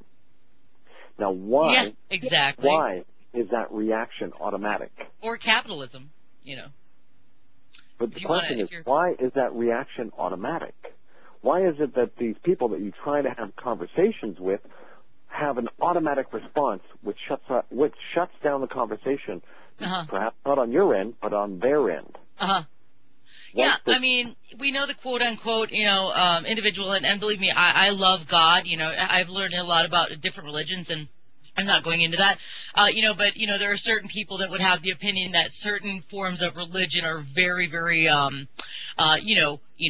threatening in their approach, and better than, and there's only one way. It's black or white. You're either saved or you're not, and that type of thing. And so,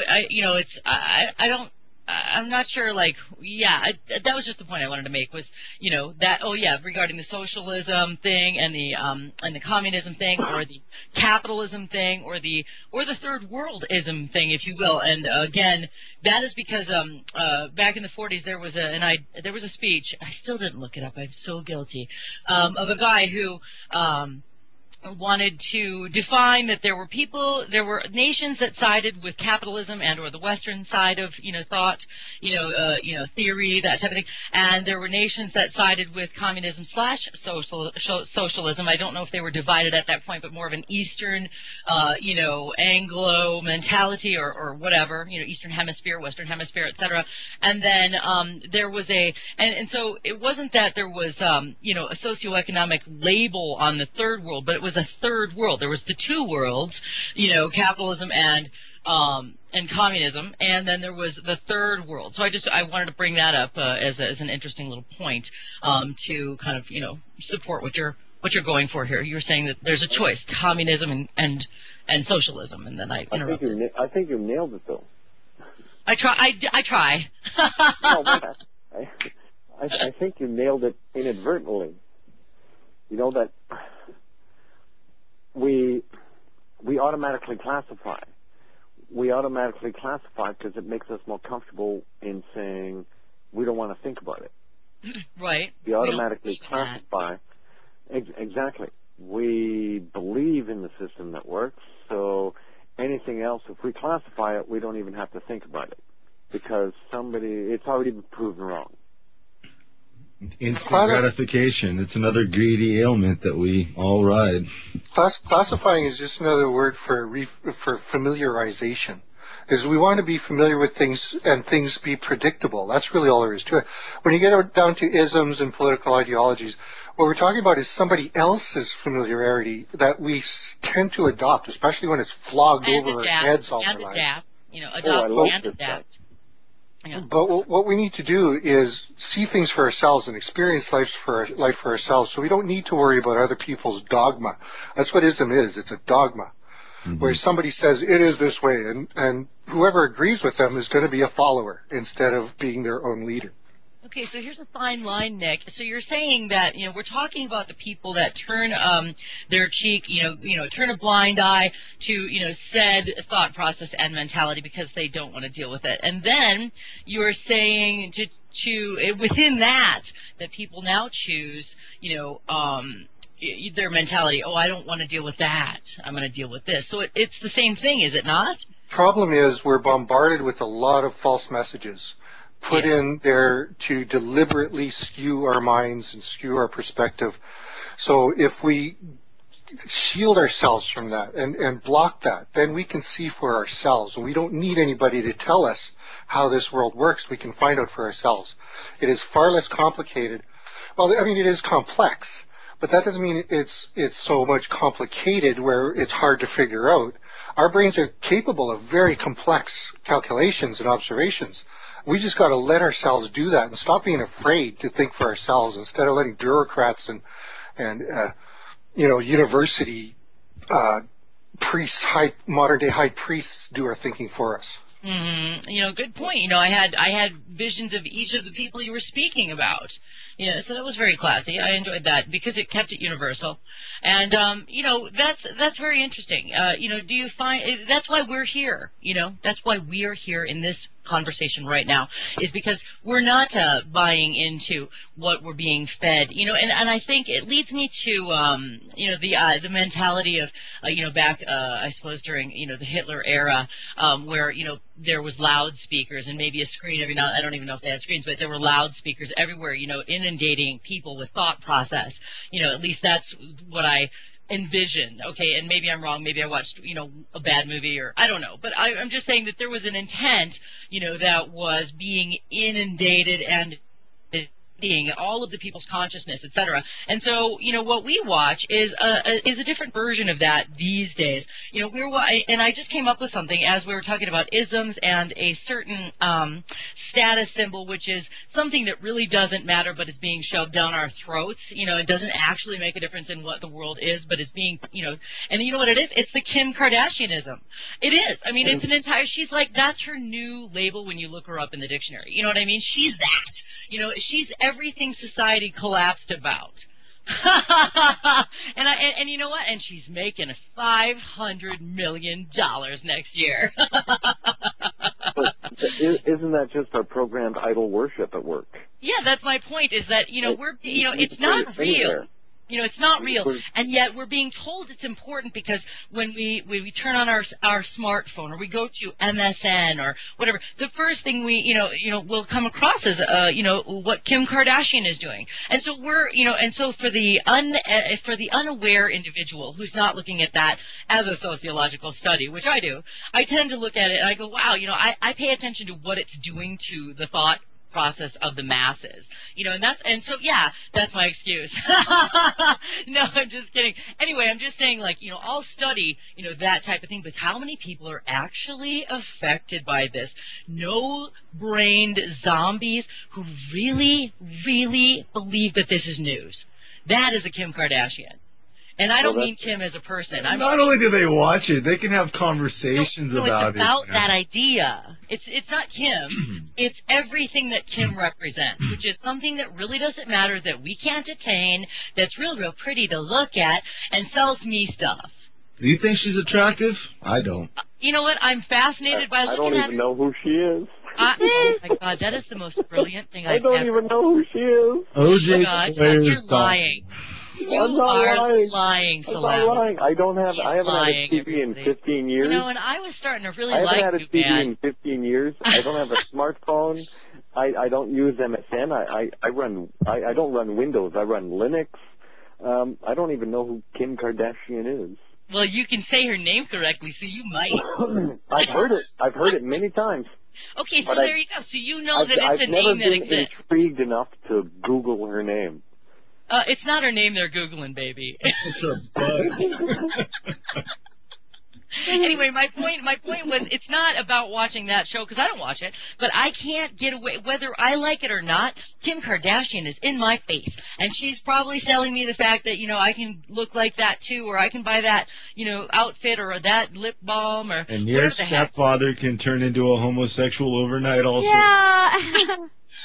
Oh, yeah, Noreen is back. Welcome back. Thank you, guys. Hey, when you said in your face, Angela, I think the men are thinking of something else of Kim's in their face, right? Right. Oops. You're funny. Go on. That's awesome. I don't need to be that more descriptive. Yeah, please describe it, Noreen. No, just kidding. Right. No, I'll let Rectify and Nick and other people on your. It's funny. I'm still not even Googling her. Good for you, man. Stick to that. I'll be your sponsor. I'm surprised you're not saying Ixquick or Start Page. Being all Linux and everything, you're still using Google, huh? Right. I'm still using. I use Smart Page. Right. He uses Smart Page, man. That was his question. Yeah, Start Page. Oh. Yeah. Oh, that's what I use. I use Start Page. Yeah, I use Ixquick. It's I-X and then the word quick. It pretty much looks exactly like Smart Page. Yeah, it's pretty good stuff. Start Page uses Google search engine. Ixquick uses all other search engines. Okay. But masks your IP so Google doesn't know it's you and they can't plant their spyware on you. Same with Start Page. So. Yeah. Stop believing that, Nick. I stopped at the start page when Alex Jones started pushing it. I said, no, bye-bye. You didn't get one because of Alex Jones? Now there's a subject. I still listen to him. I enjoy his energy. I love it. He speaks to my soul with his anger. That's the anger I felt, but never could articulate until I started listening to him. Yes, he's compromised. Absolutely, he is a gatekeeper. But that's the thing, is you got to take that football out of his hands and run it down the rest of the way, because he can't step any further than he already is. Right. No, he can't. He can't. And I have to say the energy and the rabble-rousing behind him is quite impressive, yes. But there is an agenda. But there is an agenda. And that's the scary part about Alex Jones. Well, the thing is, he constantly tells you, think for yourself, do your own research, don't take my word for it. Yeah, he's telling you, he's also telling you, don't follow me. He doesn't try to entrap. It's so emotional, though, to be able to. I love that. His actions are saying the opposite. To me, it sounds like my dad's yelling at me. Right. I think we need the emotion. What I consider him is anger with love, first of all, and an ability to express that anger while, keeping the language that, if we start resorting to these bad words, these harsh words, then that becomes the focus of the words. Instead, we're using regular, everyday words and sharing information with every word we utter when we don't resort to these, gutter speak. Crutches. I have to honestly admit that without actually talking to Alex Jones, I'm not fit to actually make a judgment. Okay, good point. There's a lot of things he says that I disagree with, and I'm prepared to go on and say I disagree. Put me at the front of the line, because anybody who disagrees gets to the front of the line, and start calling him out on these things. You claim you're not left-right paradigm, and that you call yourself a paleo-conservative. That's double speak, double think. I got one question for him. Why at the Austin, Texas gun rally, it was very organized. It was in front of like City Hall or something rather. Probably about 30 people there. They had a podium set up. They were all talking. Alex Jones was invited to speak there. He shows up with his own little crew, a megahorn, and starts just overriding the conference that they were having there. And everybody was like, what? We're here for the same cause. We're pro-gun. We're pro-gun. What are you doing? Here's the podium. Come talk. Instead, he stuck with his megaphone and just overrode the puny little, podium mic that they were using. I think when you're on that proverbial podium, chances are that you wake up now eating that, breathing that, and feeling that that's a necessity no matter where you go.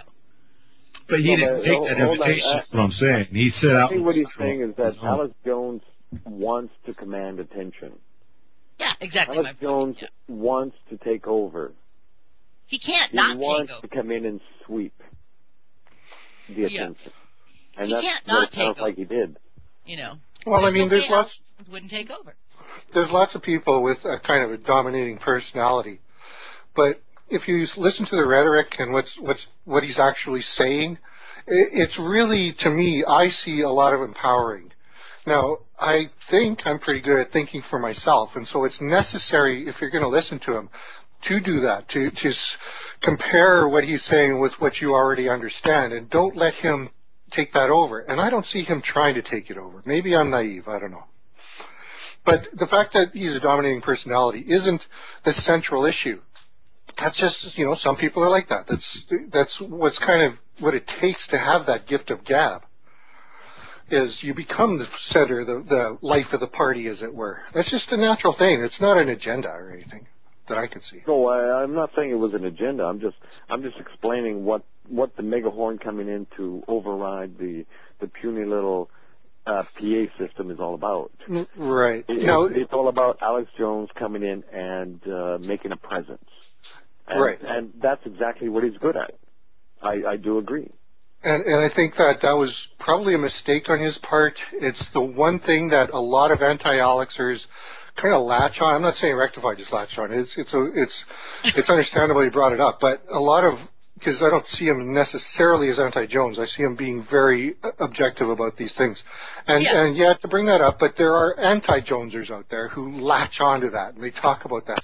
There's that, and maybe the Michelle Malkin thing that they constantly bring up all the time. And if there's those two mistakes, and that's all you can think of to bring up, then I'd say that's a pretty good track record, considering the guy's on the air 6 days a week, 3 hours most days, and he's got the Alex Jones channel, and it just repeats and repeats and repeats the show all day long. So if you can't catch it, you just go to that channel on your app, and you listen to the same dang show all day long. So if you want to listen to it 3 times, you can. Well, what we got to do is stop focusing on the messenger and start listening to the message. Start with Alex, and then, like the rest of us, move on to other things. I can't afford super male vitality, though, man. You can't afford it? Does it cost too much? Or a Berkey water filter. I can't. I know I can't afford it. But I will. Yeah, but like I said, unless I have a chance to talk to him, I am not qualified to make a Okay, well, I'm feeling the need to invite you to do that in the near future, both you and Nick. I think Salamo and Nick at some point owe Alex Jones a phone call because I think that they should hear that he should hear both of your points of view. I do. I mean that. I'm not joking. Yeah. So you guys set that up. Get with each. No, I'm just kidding. Well, I would definitely we got to bring Alex Jones' listeners, his crew, his following, into our group and unite with other groups, and then we'll be an unstoppable force. We'll be able to actually fix these problems. But there's a lot of things that Alex Jones is missing and or ignoring. He really wants to go back to the way it was, which was flawed to begin with. Why don't we fix the problem that started all of this? I hate it when I'm putting on my Armani shirt and I was remembering and that was my days. question. How are we going to fix the problem? Because what I've heard from Alex Jones is exactly what you said. He wants to go back to a bygone era which never really existed. Fine, man. Give away all your money and go live in a little apartment, and give away all your clothes to, charities, etc. And go ahead, go back to the ham radio. I don't care. Yes, Alex, do it. Seriously. Wah. It's one thing to hear billionaires basically saying, wah, I feel so, far from my roots. You know what? Kiss my ass. Well, you know what? Do something with it, and seriously, quit whining. If Alex Jones wants to go back to his roots, then I'm sorry, you're so, just pull it Elvis, disappear, man. Just disappear. Fake your own death and disappear, Alex Jones. If he wants to go back so bad. I'm terrible. Tones in the air? Do you hear any tones in the air? Tones? No, I know, but it's tricking back to me. That one is. But I do agree that a lot of people in this truth movement or whatever it's supposed to be believe that we should go back instead of moving forward, and that's a problem because back is not necessarily a good thing. Because back usually is some idealistic idea of something which never was. Yeah, it doesn't exist. Going back does not exist. Yeah, it does. Tube amplifiers, that's one example. And speaking of amplifiers, Seth Michael has joined the call. What's up, brother, man? Analog audio. Carburetors instead of fuel injectors, damn it. No, the internal combustion engine is totally antiquated and obsolete at this point. Here. Hey, Seth! Yo! Hi. Hi. Hey. Hello. I'm an OC girl right there. That's right. I come with sound effects. Wow. I was wondering what that was. Hi. It's nice to see everyone. Last few minutes. Hi, Nick. Hi, Noreen. Hi, caller. Angela. Hi, Angela. No, I come on now. Hi, Angela. Hi, Heather. Hi, Rectify. It's nice to hear you all. Mm-hmm. Good to hear you all. Good to hear you too, man. Pleasant. Yes. Yeah. Rectify, I remember like a week ago or so that you were able to extend the call for an hour. Was that last week or 2 weeks ago when Seth popped up? So just wondering if that's a possibility. I'm not sure. How do you feel? But if Seth shows up, at 9 minutes before the top of the hour, what are we going to do? Check the schedule. There's no live show at 4 a.m. Right. I don't know. Are you tired, Rectify? I no comment on that right now. I'm just looking at the schedule. Yeah, Second Foundation. That is Seth Michael from Second Foundation. That was last night, but that show was retired for a minute. It's going to come back to life. We're looking for the resuscitation tools. Yeah, so if you guys want to do a little sample hour and coming up right now, that's all I'm saying. Let's see what I can do. AFK for 1 minute. Okay. Hey, I think was I'm going up to get yelled at off screen. What? I was up at 5 a.m. this morning, so I'm all right. Well, congratulations, It's now 4 now. Yeah, it's 23 hours, just about. You got that? I just got done working 10.5-hour shift, So Really? I'm good to go. Wow. Yeah, you got to come down from that work shift, you know. You got all your. Oh, I am. I'm sitting here relaxing, listening to some friends on the radio. It's nice. good. Well, now you're participating. I've been coming down all night, so I'm all right. I have no comment for such. I really don't.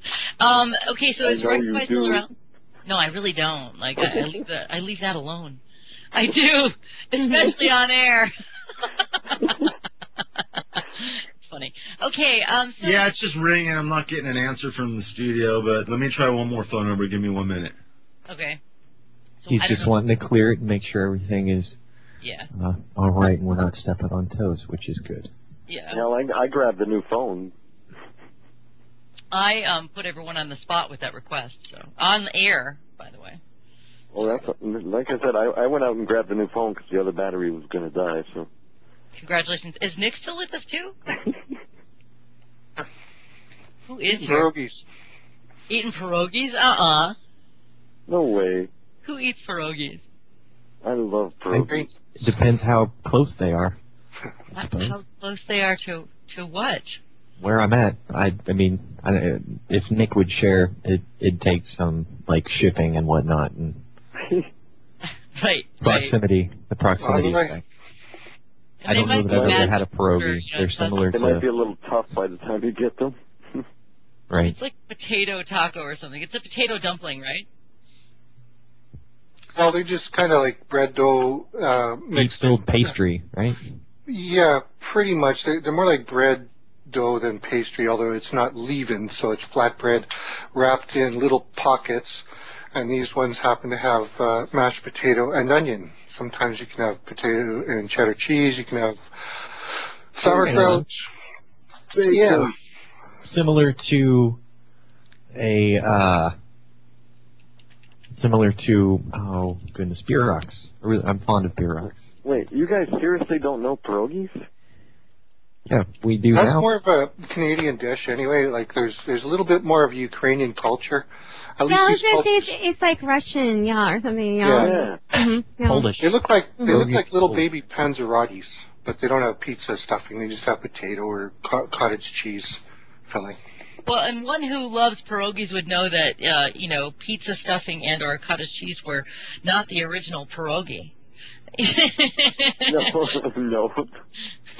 The original pierogi was potato. indeed potato, yeah. So it wouldn't be just potato. It would be the quintessential ingredient of said pierogi, in my opinion. Potato and cheese of the potato, onion, and cheese of the region.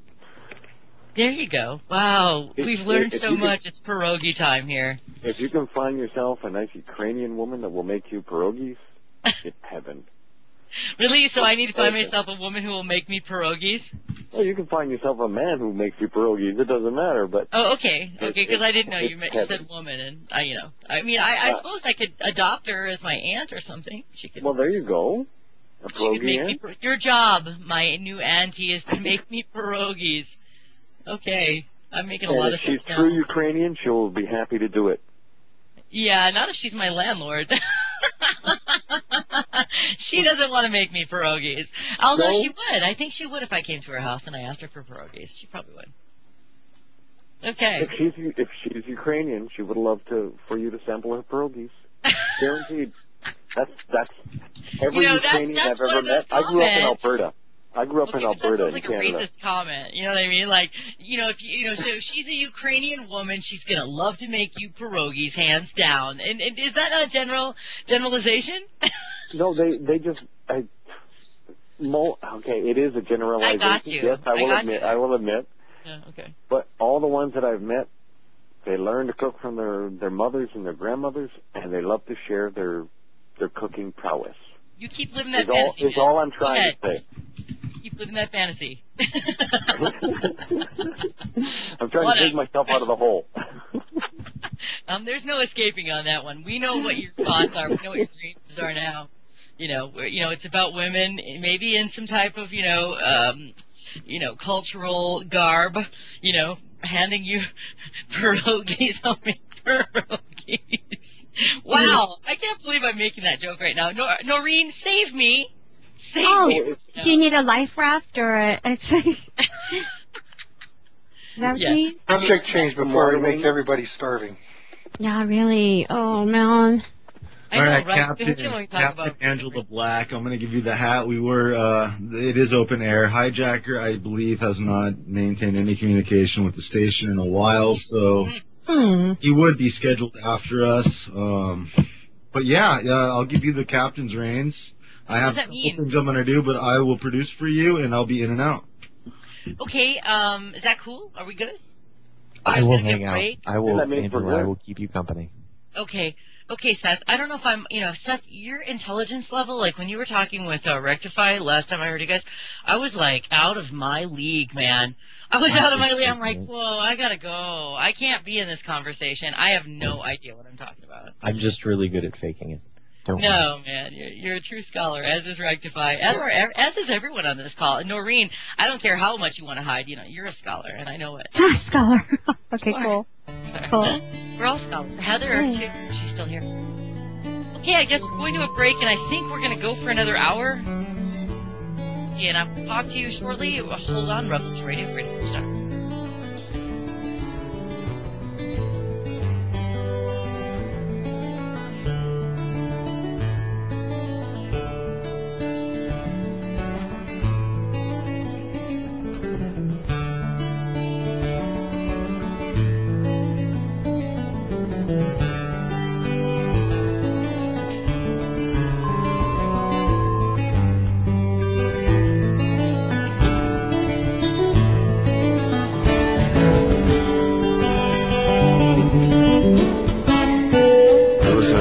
Radio at freedomslips.com. We'll be right back after this message.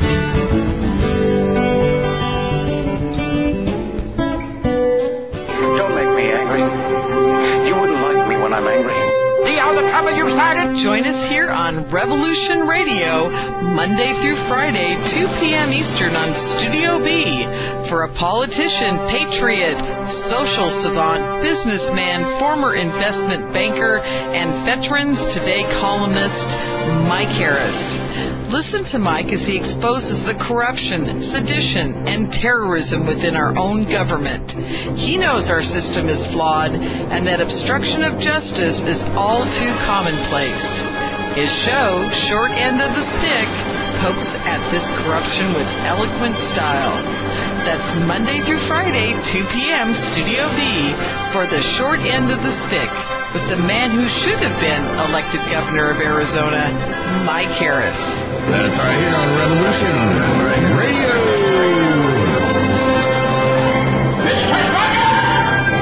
What are we supposed to do? I'm going to fight because I'm used to it. The rest of you are going to have a tougher choice. And look, I don't want to sell it to you. It's too ugly for that. And it's ugly and it's hard. But when you're fighting in your own backyard, you're fighting for your family. It all hurts a little less and it makes a little more sense. But for us, this is our home. Even the tiniest flea can drive a big dog crazy. So the first thing we have to do is learn how to work together. Become a unit. And that's going to take some time. So we're going to have to evolve. Rewire our reflexes. Learn new skills and adapt old ones. So we'll find people we can trust. Friends with their ears to the ground who can help us get the things we need to fight back. Watch what they do. Study their tactics, their routines. The more we know, the easier it will be to hurt them. But we need to be smart, and we need to be patient. Hit them on our terms. When we're good and ready. We inherited our freedom. Now it's up to all of us to fight for it. Revolution Radio at freedomslips.com, where the fight begins and information never sleeps.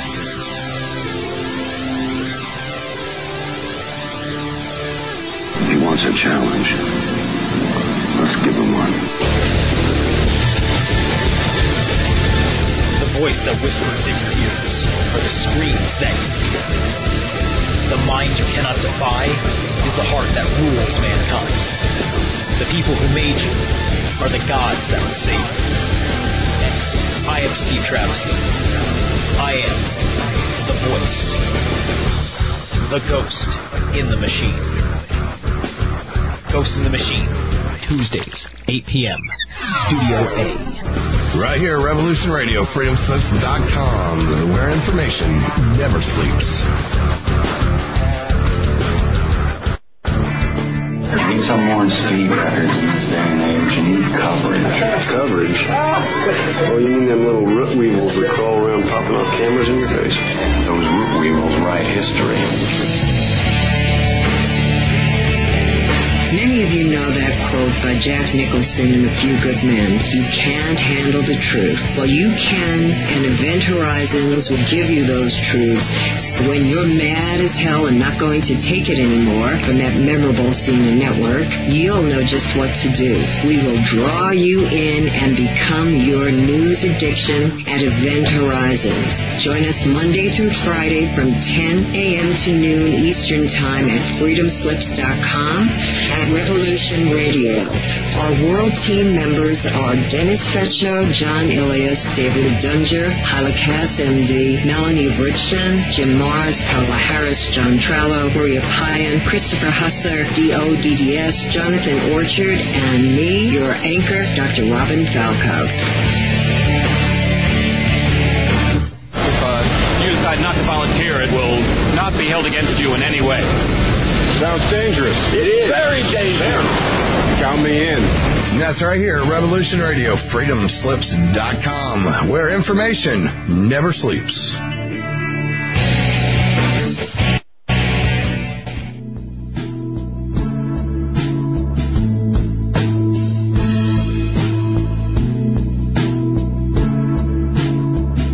Is your data safe?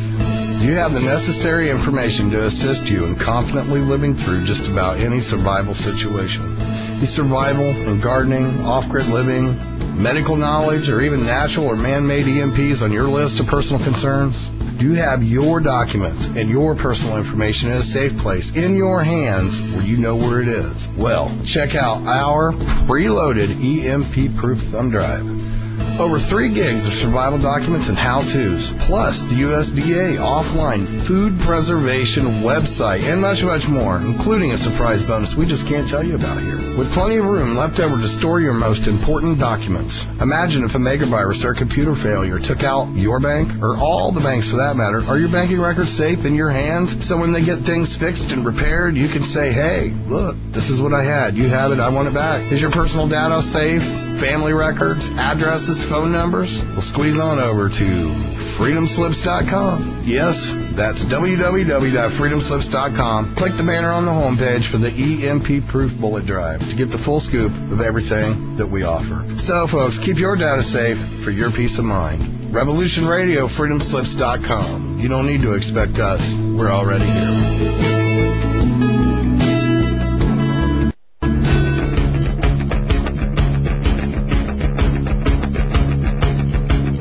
Radio.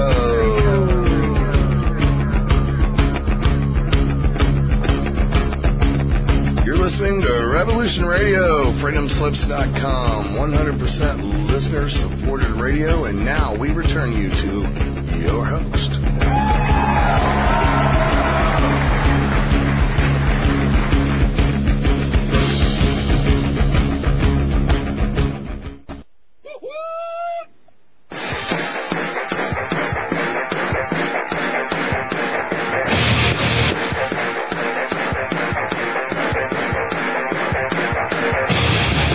Welcome to the Gray Zone Roundtable, Revolution Radio at freedomslips.com.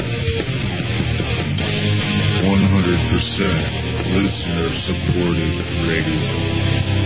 No corporate ties or dictating our freedom of speech.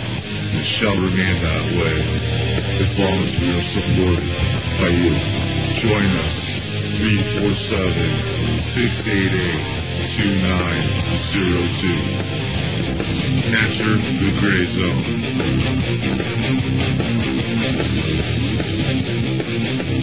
Welcome back to the Gray Zone, everyone. We've decided to extend another hour because I believe that Justin Time was kind enough to make sure we had the air time. So we're here for another hour. It's the third hour of the Gray Zone Roundtable, and I want to let you know you're listening to Revolution Radio, freedomslips.com, the 100% listener support, the number one 100% listener supported radio station on the net. You know, if you're here, then you're part of the cool group.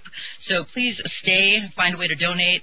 I got into that spiel earlier, but if you get to the website www.freedomslips.com and peruse around, you'll hopefully find yourself with a couple of dollars in your pocket and find a way to keep us on air because we're on air for you, and otherwise it comes out of pocket of people that have already been donating tons and tons of time because we're committed to keeping this vessel of free speech available for everyone. As long as there's electricity and as long as there's a Nighthawk, I know that this radio station will continue on, and all of the people that help support it, including hosts, chatters, supporters, listeners, all of you, we're just really happy that we're all this one big happy family, in the midst of doom and gloom. So I want to welcome to the call some new callers. We had Salamo for the last 2 hours, and Salamo, thank you so much for being part of the discussion tonight. I believe that we lost you at the break thing. So if you want to call back, please do. And the number is 347-688-2902. We've got a full house here. I want to re-welcome Noreen Helpand, and I want to re-welcome Nick. Always a pleasure to have you. And then we have been joined, Rectify, who is the other host of this show, the main man, actually. We have Rectify, who I think is just sans microphone at the moment, so he might be back shortly. And then yes, so we've been joined by Seth Michael. Oh yes, from Second Foundation. Seth Michael is here, and then also Keith Roberts. Okay, he's here. Keith Hazy, and then we have Billy Hayes, the one, the only Billy Hayes, who has also joined the call. So you guys, welcome to the call. It's the Gray Zone Hour 3 on 10/14/2014. I'd like to start if I could. Okay, hi Keith. Hi everybody. I'm so happy you extended an hour. Seth, I wanted to ask you a question. Did I hear you say you quit the Second Foundation? The hiatus. Oh, okay, good. Hiatus. Yeah. Okay, I just wanted to be sure I was broadcasting in the not too distant future. I just wanted to be clear because I filled in for you last night. Right on. Well, I appreciate that. Yeah, we had Major Tom, Steve Kelly, and we called it the Stephen D. Kelly. Welcome to the Stephen D. Kelly Second Grand Foundation Control Show. I didn't say that very well. The Stephen D. Kelly Second Grand Foundation Control Show. Anyway, it was a lot of fun. Yeah, what'd you guys talk about? Oh, we were all over the place. Stephen D. Kelly did most of the talking. We brought in Terry Joyce too. And, we did 4 hours. We were all over the place. Wow. 4 hours? Yeah, that's how long Seth's show is. Anyway, I'll let somebody else talk. I just wanted to be sure I was clear on that. Wow, well, thank you for being a part of the team, man. Because you have your own show, too, right? I did 4 shows. I did 4 shows last week. 4 shows? You want to? Yeah, in 6 days. Let us know what they are. Well, I did. I produced Kathy Bilski on Tuesday night. Then our ground control is on Thursday night. And Mark Schneider has asked me to produce and co-host with him. Ohio Politics. I'm going to do that Saturday night. And then Sunday, I was in the producer's room, and they were saying, do we have anybody to cover for Seth? And so I volunteered. Welcome to your new family. And Justin held the phones for us, too, so we were able to take calls. Beautiful. That's cool. Seth, so what's on your mind, man? Oh, conversation, I suppose. Yay! Yeah. Keith, did you learn any new words recently? Or have you learned new words recently? Well, I don't know if I ran obsequious by you yet. I probably did. Obsequious? Yeah. And we can break it down, I suppose. Right? Or I can just punch it in here and see. Why don't you tell me about obsequious? Well, it's like really bending over, like if there's a king and you're the slave and you're really, humble and trying not to, trying to be really doing everything you can. Kind of, I guess, knowing you're a slave, maybe. Obedient or attentive to an excessive or servile degree. There you go. I just rolled that off the top of my head. No, that sounds good. Yeah, no, that was, let's see, I think that's coming from, hopefully, dictionary.com. That's, I don't know, maybe a Google thing. Google, it owns me. Anyway. Okay. So we had Salamo on, who was making some great points earlier, and I was, I don't know, I think it's the first time I ever talked to the gentleman. He's a nice guy. And I thought that, between Nick, him, and Rectify talking about, some really interesting ideas. I watched, some very good exchange of ideas happen. So I want to thank everyone for being on this call, and I look forward to this next hour. It's past my bedtime. That was the third show he called in tonight, too. Oh, really? Yeah, he called into the previous two shows, JP's and, who was on right before this one? Anyway, Noreen. Yeah, that's right. Anyway, it doesn't matter. Uh-huh. Okay. Well, I enjoyed the conversation, so that was cool. Anyway, I know that we're just was that a sneeze? Billy Hayes, God bless you. Oh, excuse me. What's going on in your mind, man? Howdy. Howdy. Well, anyhow, somewhere between obsolescence and abstination. Oh. I don't know. I'm in the middle of making cookies for grandkids. Really? What kind? Well, it started out chocolate chip cookies. Uh-huh. And then I found some bonbons that were in the freezer. And I took a hammer and banged them up and put them in the dough. And then I took chocolate chip cookies and rolled them in Kool-Aid. And then I found some Pop Rocks. Yeah. And Strawberry Pop Rocks? Kool-Aid? Yeah. And now all the cookies have disappeared. Oh, they never made it to the grandkids. I have some Pop Rocks here. I bought them out of the novelty moment of it, but and I had one packet, and it just wasn't quite the experience I remembered as a kid. It's way better as a kid. Well, it depends on where you put them, in your mouth or elsewhere. Oh my God, Billy Hayes, get your mind out of the gutter. What the heck? Yeah, the ear? You meant the ear. He meant the ear. Well, yeah. Billy Hayes likes Pop Rocks in his ears. The end. No, you put them in the bottom of your nose. That's why I sneezed a while ago. And they just tingle. I mean, it's a fantastic feeling. Wow. Why don't you just stick them in your eyes or something? Why don't you do that? That sounds dangerous. Red eye.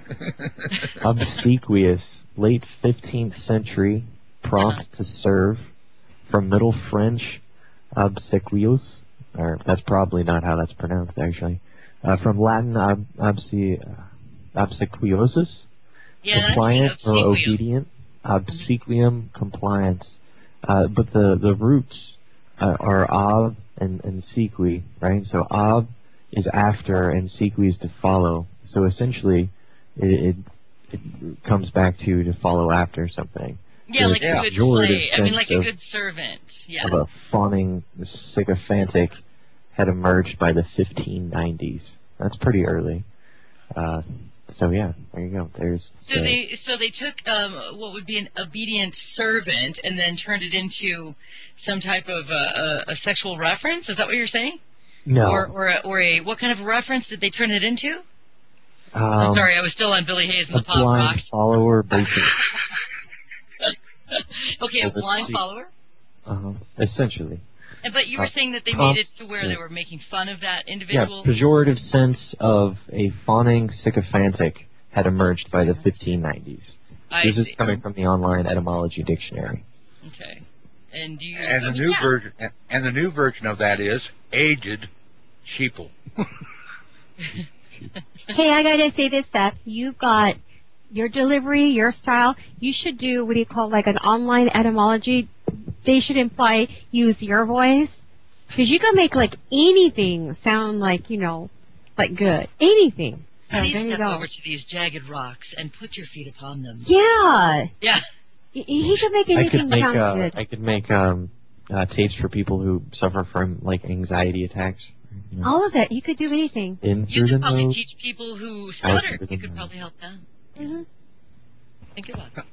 Hey, you all have seen these cookie jars that talk to you. You know, you open them up and they catch you. No, Billy Hayes. I cannot say I've ever seen a talking cookie jar. I got a butter container that says parquet. But, well, That's probably worse than mine. My last trip to the hospital, the kids brought me up a 2-gallon cookie jar. And every time you open it up, it says, "Who let the dogs out?" You know? Oh, that's cute. Oh, that would stop me from eating cookies. And they filled them up with cookies. And my granddaughter came up and she brought some extra cookies and she dumped them in there. And all the grandkids were sitting around. "You want a cookie, Grandpa?" "No, no." "Grandpa, you want a cookie?" "No, no." For about 20 minutes, every grandkid would come up and say, "Grandpa, you want a cookie? I'll get a cookie for you." And nurse came in and looked over at the cookie jar. And she said, "What's that?" And she lifted up the lid and said, "Who let the dogs out?" And she put the lid down, and I said, "Go ahead, you can have a cookie." She reached in, grabbed the cookie, and she walked down the hall. And all the grandkids started looking at each other, and they all started looking out in the hallway. They loaded the cookies with cannabis. All of a sudden, all the nurses were down there getting cookies. Wow. I had, oh man, that was terrible. What a party that was. You know, leave it to you, Billy Hayes, to give us a hospital story about lacing cookies. I know. I'm sure they weren't candy stripers. Oh boy. Well, anyways, again, these bonbon cookies are you wouldn't believe how good these came out. Oh man, you can smell them. Oh, they drive you nuts. Bonbons, huh? Yeah, you know the bonbons with mint in them. I don't, but okay. You know, it's a tough. I try not to find myself sitting around eating bonbons. And that's a joke, you know. I know. I think it's great if you can eat bonbons, eat them. On the other hand, probably should not be eating bonbons. And I don't. I freeze them so I can have a few on hand. Yeah. That way they last longer. You put them in your mouth, and it takes forever for them to melt down. But the thing is, when they're frozen, you can take a hammer and hit them, and they just splatter everywhere, right? And you can use them for everything. But I used them in these cookies tonight, and oh man, as they start cooking up, you can smell it all over the house. Wow, sounds yummy. Yeah, well. Noreen doesn't like it when we talk about food. That's the problem. No, I like it, but what can you do, you know? And besides... Yeah, flour and water, you can make bread. But besides, if you want to watch your weight, right, Angela, us women, I mean, you know, it's like, we're like, no, I mean, obviously we can't talk about food, but it's fine to eat. Don't get it, anyway. We're not anorexic. Maybe if you buy another beer, it'll change. It's most things in this life, it's quality, not quantity. Right. So yeah, that's a good point. You can eat really, really good food, and in fact, I encourage everyone to do that. Yeah, yeah. I enjoy eating. You'll probably have to make it yourself.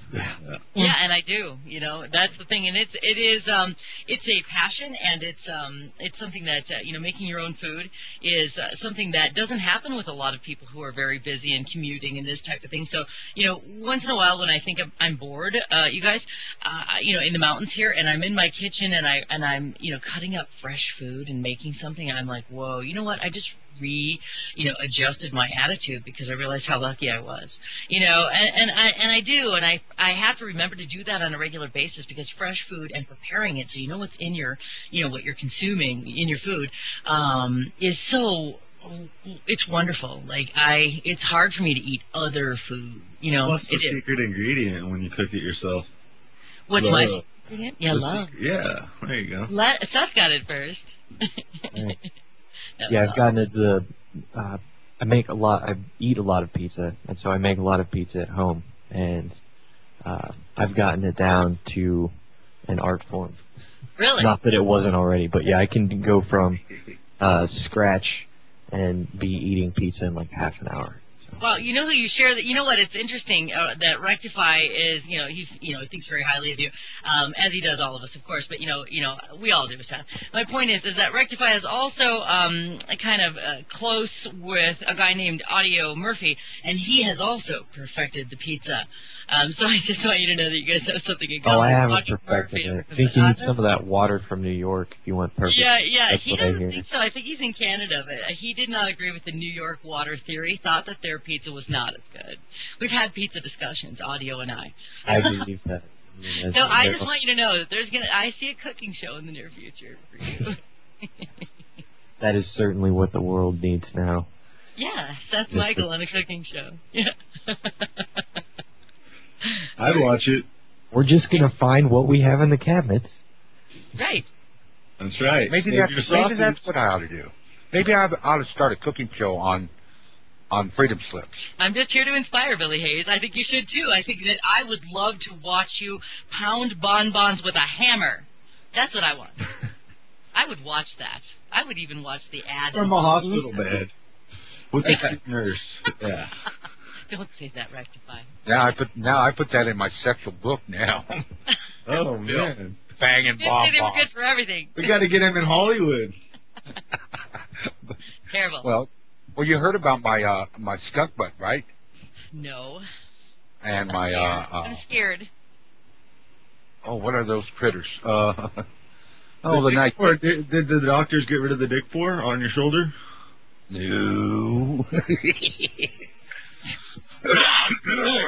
Oh man. I don't know what that is.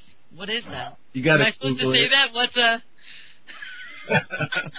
big sore on my shoulder. I almost did that. That's kind of like Mr. Hunt, and you calling Michael on the phone. You don't want to talk to him. Yeah, you want to do his last name first.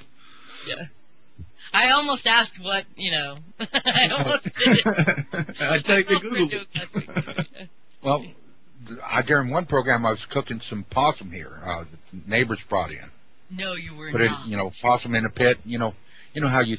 That doesn't have cloven hoof or chew to cut, man. Yeah. Well, no, you bury it underneath the coals in a pit. Do it luau style.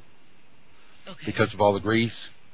No, you don't eat possum. I pulled one up. I was going to brown it out a little bit, on out of the pit and put it up on spit across the. And needless to say, wound up with the fire department here. Billy, you live in Kansas. What are you doing eating possum, man? It's like other places, like fancy restaurants in other cities, import their beef from Kansas. It's like there's steak. Why are you eating possum? Because it's sounds like an insult telling someone to go eat possum, right? No, man. You're going to be pretty darn hungry, when we're all starving, and that possum's going to look really tasty one day. There's never a time when a possum will look tasty. Cute. True. I've seen them look cute, and that's rare. I'm scared of possums. Some look vicious. Yeah, I don't. If I had my choice between, my wildlife friend pet thing, I would go with raccoon over possum any day. Possums freak me out. Raccoons I can deal with. We see. Just find seeds and make bread. Yeah, totally. Yes. Seeds and rocks. That and water. If you can't find water, you're screwed anyway. So. True. Man, do you know how big of a pit I would have to dig to do a cow? Seth, do you eat meat, Seth? Yeah. Okay, just asking. I was just curious if you were like, okay, this inspires a quick, possible topic. So what about the China dog? They recently had a festival, like the dog, the raw dog festival.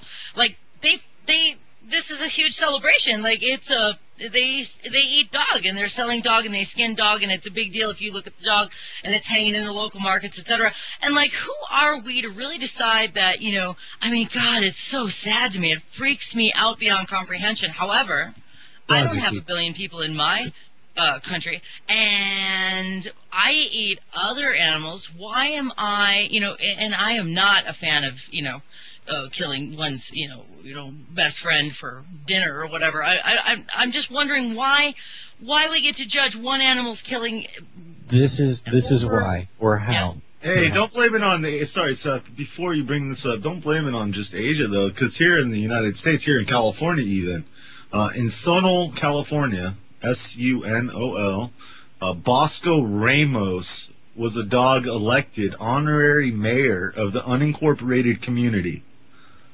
A black Labrador Retriever and Rottweiler mix was a mayor from 81 to 94 until the dog died. That sounds like the smartest group of people I've ever heard Or of. the stupidest, man. I can't. No. And that dog is just like a politician in that particular role, which is basically if you give him a treat, they'll do whatever you want. I bet he didn't mess anything up. I bet he did. It's just confirmation that California's government has gone to the dogs.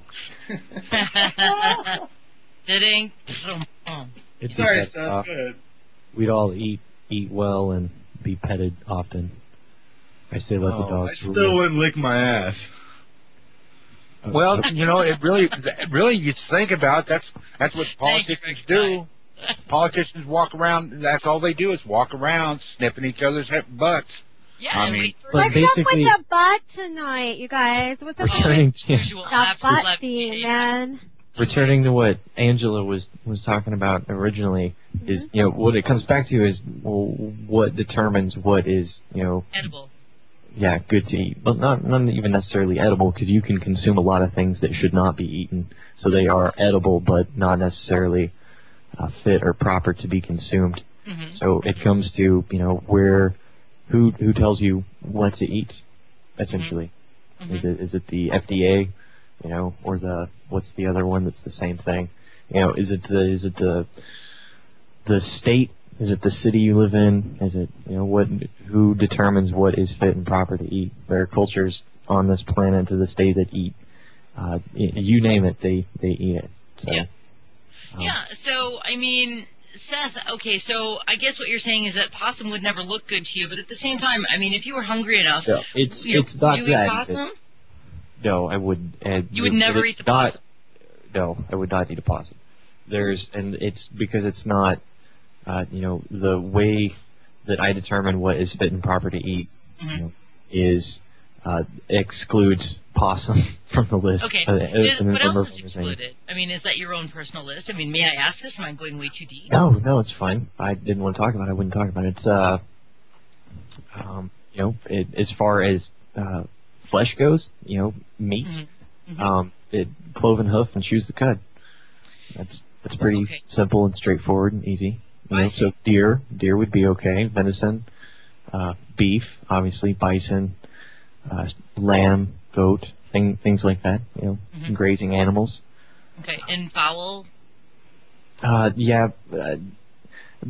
Basic domesticated birds. You know, the double crop, I think, is what's necessary. Like a turkey or chickens. You know, vultures, things like that are not. They don't have the double crop. They eat flesh. Generally, that's it. And then with fish, you know, scales and fins. So I don't eat catfish. I don't eat eel. I don't eat shrimp. But you would eat, like, tuna? Yeah, sure. Okay, because it doesn't have scales? No, because it does. No, but it does, yeah. Okay. It's and basic guidelines. That's what I'm saying. We've lost these basic guidelines, and there are cultural divisions all over the planet that determine how and what we eat. But you know, I'm just kind of going by what I don't know. I'm not necessarily telling anybody else they should. Yeah, no, you're basically I'm just saying that I have a measuring tool to determine, help in the discernment of what is fit and proper to eat. And he ain't going 1 cubit's distance towards that possum. Apparently not. Oh, I'd kill it, skin it, and use its fur if I needed that for something. I can't imagine what you would need possum fur for, but it's just not fit to eat. It's no. So it's kind of like, you know, the bottom feeder of the ocean, in your opinion. No, it just doesn't have cloven hoof or chew the cud. Oh, okay. I don't know. So, what, possums are they marsupials? I think so, yeah. I think so. It's like kangaroo. Kangaroo's not fit to eat either. No offense to any Aussie friends out there. You know, koala bears sleep 22 hours a day. It sounds like an intelligent animal to me. Right, it's like, enough of this, I'm going back to bed. I ate kangaroo in Australia. I'm guilty. Me and Douglas Eastbrook are guilty. Oh, it's not like that. I've had, that's not. I'm not trying to I know pass condemnation. I'm just providing how I right. judge, how I discern right. what is fit and proper to eat. You know, right. Just a basic set of guidelines. I see. So again, I'm trying to figure out bird. Do you eat bird? Yeah, chickens and turkeys. Because it doesn't, like, what was it? So it's chew the cud or have the hoof? Birds got two fowl bullets. Yeah, it's a double crop on fowl, birds, whatever. Okay, a double crop. Yeah, it's a double digest, like 2 stomachs almost. Oh, okay. Because they eat nothing but like seeds, and it's got to break it down. They don't eat meat. Uh-huh.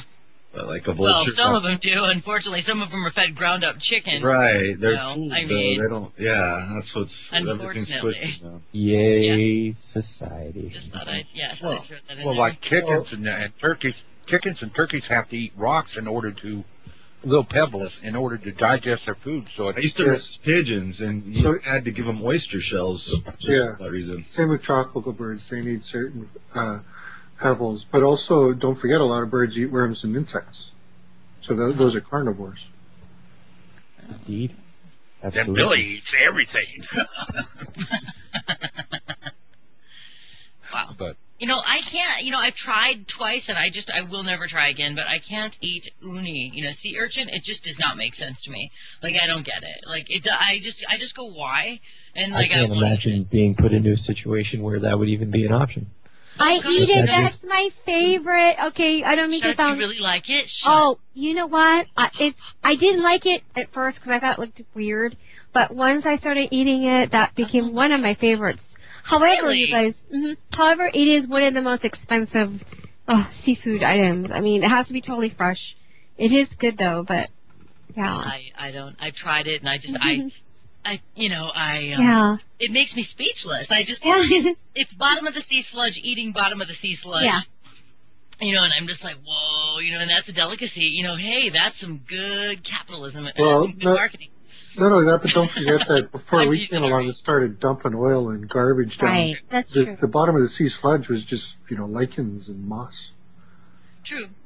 That's a good point, and also a great, fertile, sea moment, I guess, all of the clippings. Yeah, you've also got your scavengers that eat old like dead fish, so they serve a very valuable purpose. And also, I forgot to mention, like, your super predators like eagles and falcons that eat other birds and eat actual red meat. Mm-hmm. Will eat rodents, and of course, there's a waterfowl that dive and eat fish. Mm-hmm. You all know that I cleared out my stash of preparedness food this last year, right? All my Spam and everything. You rotated? I had to rotate it finally. But to my discovery, I had 10 cases of Spam that still had the turnkey, the key you had to break off and go around the can. And I mean, it was painful back in those days. Those cans are 20 years old. Wow. And I still had 10 cases of it. So we had a cookout, and I cooked up all this Spam. And in fact, I did spaghetti yesterday, come think of it, with Spam. So it was good, eh? After all those years, the Spam was okay? Oh, yeah. It was fine. Because I've got like 10 or 14-year-old cans of beans, about 50 cans of beans downstairs that I don't want to use unless I'm starving. Mm-hmm. Well, it depends on where you store them, too. Like, if you maintain them in a fairly cool place, they last an extra 10 years. I'm just worried about all that BPA and the lining of the can that's obviously all soaked in. So if I'm going to eat that and have that disrupt my endocrine system and maybe even make me grow breasts or something, then I'm going to wait until I'm starving to death. I don't think that BPA activates until the vacuum is released. Well, the other thing is all my food is maintained in freezers until the lights go out, and it gives them that 20-year period. What do you guys think about 3D printed meat? Japan's doing it with human waste. Shut up, really? Really? Look up turd burgers. Japan. Oh, you're killing me right now, man. Yeah, that was predicted in. See, Noreen, see what I deal with? No, I'm just kidding. that was predicted in the Yes Men. If anybody hasn't seen the docudrama Yes Men, it's interesting how they would go around and just pretend to be executives from Exxon or something. That was a very fun movie. That was amazing. And the McDonald's sequence was the best. It was their favorite too, because the people finally did reject what they were saying. But everywhere else they went, people were believing them with that executive suit with little monitor. You can watch all your workers, and if anybody's slacking off, you push a button, you zap them behind their ear, and everybody was, oh, that's a good idea. What movie is that? The Yes Man. The Yes Man. Oh, is that with no. I was going to say Matt Damon, but no, that was the Whistleblower or something like that. When did the Yes Man come out? I'll look it up. Probably late 90s. Okay, I'll look it up. The Yes Man. Wow. Hey, okay, so 3D printed meat. Okay. Would you eat it? You know, my husband is, it blew his mind. It blew his mind. He's in the background yelling right now. It just blew his mind, the concept of it all. And I'm like, it's okay, honey. It's going to be okay. It exists. It's coming to a theater near you, and very soon. So it would depend upon what it's made out of. Yeah, it's supposed to be, obviously some type of synthesized measured protein, I imagine. Yeah. It's almost got overtones of Star Trek style replicators. Right. Same idea. Yeah, but in the primitive stages, I wouldn't guess that that's any good. They have to put like a bioserum into, the well that the printer then spits out. Right. Well, there'd be a difference between like the lab grown meat where they're just trying to grow meat that I would touch. Yeah, if we're talking about taking, animal protein and printing it into, I don't know, probably not. Honestly, probably not. I don't like processed food. I try and avoid it. It seems very, very processed. The everlasting steak, you have it on like a giant petri dish, and it just keeps growing. You just cut off a little bit every night. I think I saw that movie. It was not pretty. Yeah, I saw that movie. Yeah. It's getting there. Okay, wait. So, if you're growing meat from cells, as in cloning, it's is it much different than 3D printed meat? Really, are they one and the same? I mean, because you're sticking, where are you going to get that? Okay, so I know they synthesize, chances are, if they're growing it in the lab, it doesn't have hooves, like, cloven hoof. Right, so does that make vegan? So I'm not going to eat it. Okay. I'm not going to eat it. Yeah. Oh, okay, you're not. So, and does that mean a vegan would eat it? Would a vegan No, vegan, they avoid animal protein. So. Oh, animal protein. Yeah. The biggest problem is we're so completely out of the loop of how these technologies are developing. All we're doing is just lab rats. We're just being lab rats by letting them develop whatever they want behind closed doors, and then they unleash it on us. We're lab rats regardless of whether we let them or not. Yeah, and we're just going to buy the 3D printer and have it on our desktop in the near future anyway. Well, I think that in the overall scheme of things, it is us letting them, like we've always been letting them, and we just don't know any different. Who's we, man? Who is this? The whole population, because it's all of us. If all of us woke up and pushed back, we don't think there's a whole population. So how can you blame the whole population? Well, right, but I'm not saying we have to think as a whole population. What we have to do is start thinking for ourselves individually, and instead we're immersed in a whole sea of dogma and propaganda that we take as reality. And then when we are if you want to be immersed in the dogma and the propaganda, then you can immerse yourself in anything that you choose. And there are people that you can look at sports, you can look at any hobby, enthusiasts, fanatics. People go into extremes of all sorts of different ways of entertaining themselves. Yeah, but I'm seeing them being led more times than not. Somebody else does it, Absolutely. Somebody sees them do it, and then they follow suit.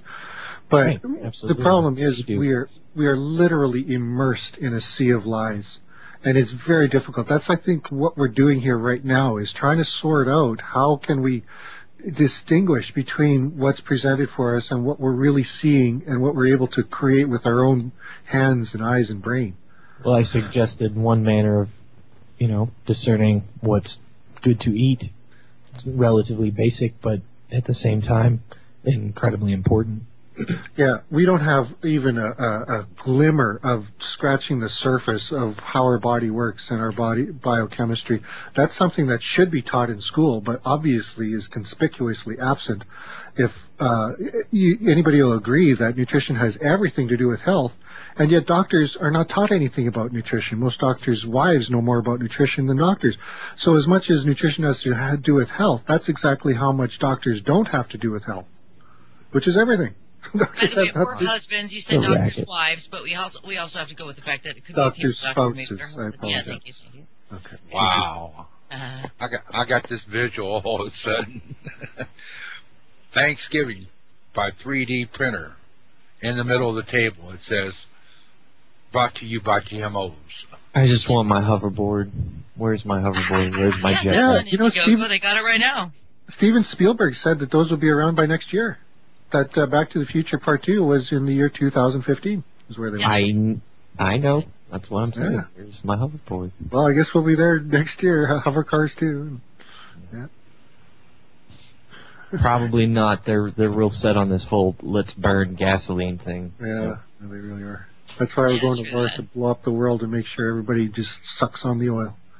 Well, we never know what's going to happen. I've got a new circuit running right now, and it's been going about 12 hours longer than it was supposed to, so I've got high hopes. Absolutely. Oh, rectify. Yes, sir, Billy. The future's being built in people's garages right now. That's right. That's what's going on. It's not being built in factories. It's not being mass-produced in China. That's just toys. Give it 10 years. You've been looking in my garage again. That's what I get for having a neighbor like you. What do you guys think about Indiegogo and or Kickstarter? You know, you've got an invention, you've got, if you go peruse around those things, it's kind of brilliant. And people raise, their goal and then beyond their goal, etc. And the whole investor gets whatever perk they invest in.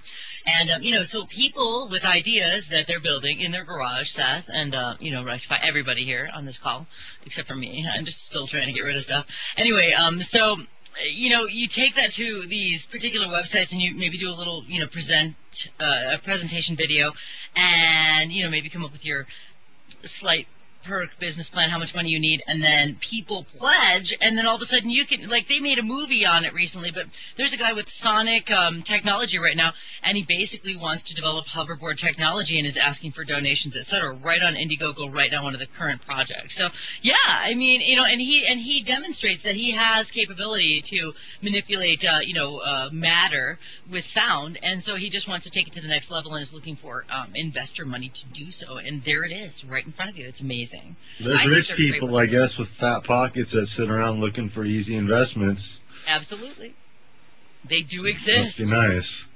Well, hey, especially if you're on the receiving end of that, if you found said idea and then you developed it and you went to Indiegogo and everyone's like, yeah, that's an amazing idea. I pledged $200, and then, you have X amount of time to raise the money that you need to produce, the first, wave of whatever it is that you're making. And I think it's brilliant. It takes it out of having to go through that invention website, right. where, that whole thing. Plus, it's in the public domain, so it's easier to trace back to the actual inventor and less likely to be ripped off.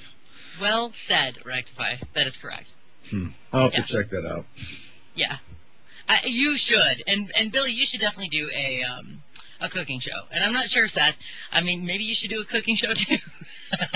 Oh, I'm going to, I do plan on, I don't think it's going to be a show, per se, but I do plan on doing a video on how to properly make an iced mocha. Nice. There are a number of establishments here in town that would benefit greatly from the knowledge. So I'm going to share that with the world, and that will be one small contribution that I've made. Wow. So. And not for the capitalistic gain, but simply to make your iced mocha just taste so better that when I go and order an iced mocha, it's done properly. Yeah. Did you see the video, man? Make it like this. I'll have the link printed on business cards and hand it out. A little hologram could pop up on the business card and demonstrate, and then get a little Princess Leia going, Luke. Public service announcements from Seth.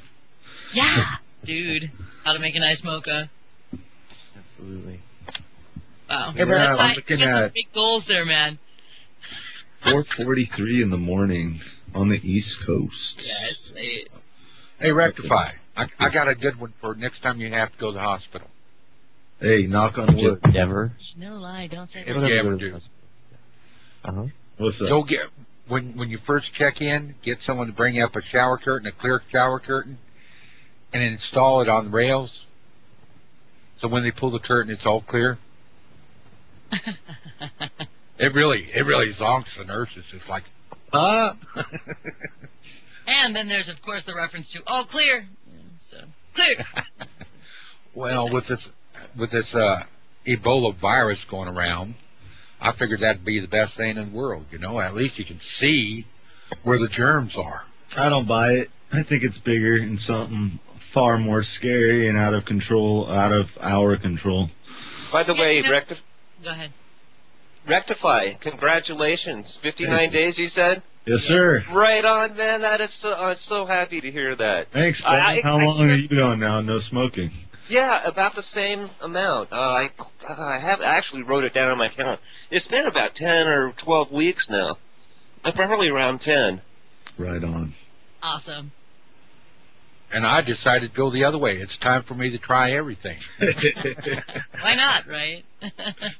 I went through life without doing anything. I mean, my God. If Look it what does I've been. come to an end, I don't know. Am I going to be mad that I'm sober when it does? Or, am I... I don't think so.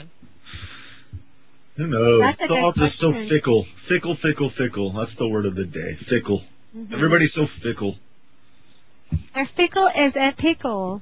I'm in a weird mood. Sorry, you guys. Fickle is a Join the pickle. club, it's fine. Yeah, it's the gray zone. After hours, it's like, we're halfway naked already. That's right. Halfway? Where you guys been? You and by your the shower curtain, Billy. I wanted to make one comment on eating. My simple rule is eat or be eaten. It works. If you're under threat of being eaten by a possum, then do what you got to do. Man, have you ever seen a possum in the garbage? He eats everything. I'm just saying, if someone's like, hey, come over, try some of this possum, I will probably not do that. Oh, I We don't had do a it that possum that came in our cat door, and my roommate shot it. It makes good firewood starter. No, literally, guns are loud right inside the house. He pulled it out and shot it. That's Guns are loud. seems excessive. That's Keith's possum story. Guns are loud. And I learned that you can start a fire really good with possum grease. Yeah. Yep. So. Set the whole neighborhood on fire. The neighbors called the fire department on me. You ever try running a combustion engine off any of that? That's a good thought. Man, the way that stuff burns, wow. See, we're just by here the for way, inspiration, by the way, I got one of my mopeds gone total HHO.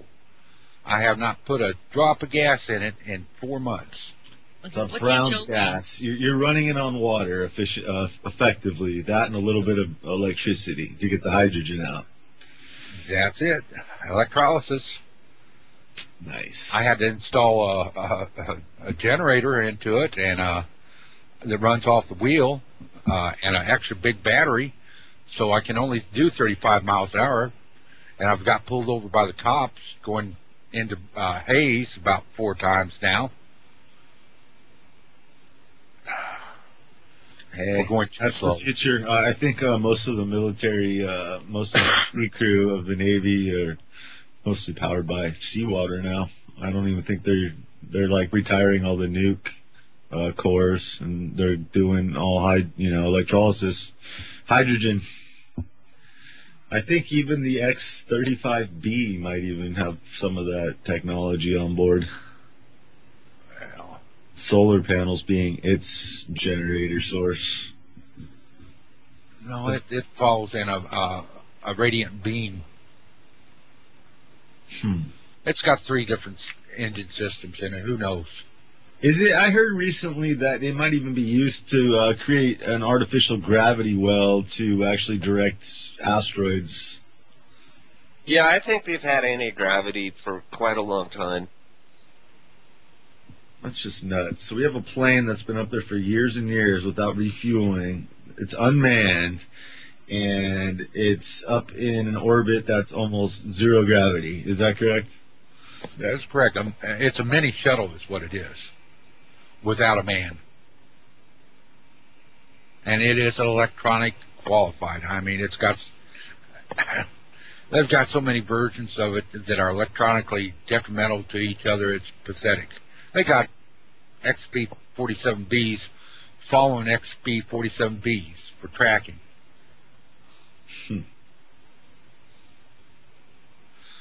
We're joined by Pete. Pete, welcome back to the call. Something to share? How you doing, Rectify? Yeah, as far as the term obsequious, the easiest term for obsequious is a brown noser.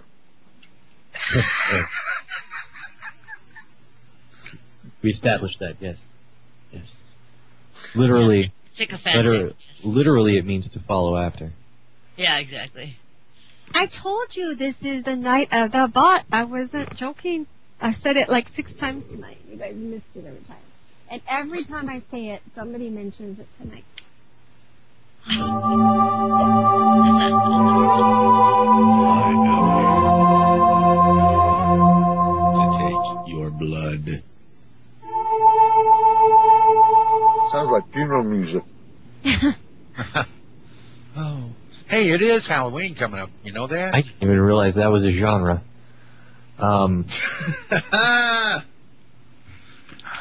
It's like you haven't heard Travesties music then, Seth? Halloween. Man. Double ding. Halloween. What's What's Halloween? What's everybody dressing up All as Hallows this year? Eve. All Hallows Yeah. Eve. Anybody dressing up this year? I'm not. I dressed up as myself, and then I surprised myself in the mirror. That's what I did. But yet you it's you. bought more mirrors. No, I didn't. I used the one that's installed here in the house. You know. But I suppose I could get like a rear view mirror and another mirror, and then I could I could take selfies. Yeah, I should be like, that's what I'll do. I'll like walk around and take selfies of myself, and that'll be my Halloween character. I'm gonna dress up as Kim Kardashian. Hey, no. I was gonna say that. Don't compete, Rectify. There's enough Kim Kardashian to go around. No, I'm a newer generation. I'll be Kendall Jenner. She's a supermodel. Let her be. She's the hottest of the whole Jenner Kardashian family. I'm glad you have an opinion. That means you're paying attention to what is important on this Very planet. much so. I'm going as a cell phone, so everybody can push my buttons. That is funny. I am turning off the lights and hoping that nobody knocks on my door. Why? Because you have no clothes on? All the candy. Wow, Doreen. Yo. Somebody asked me if I was drunk. No, I'm not. I'm just in it. I think it's all these planets, you guys. Seriously.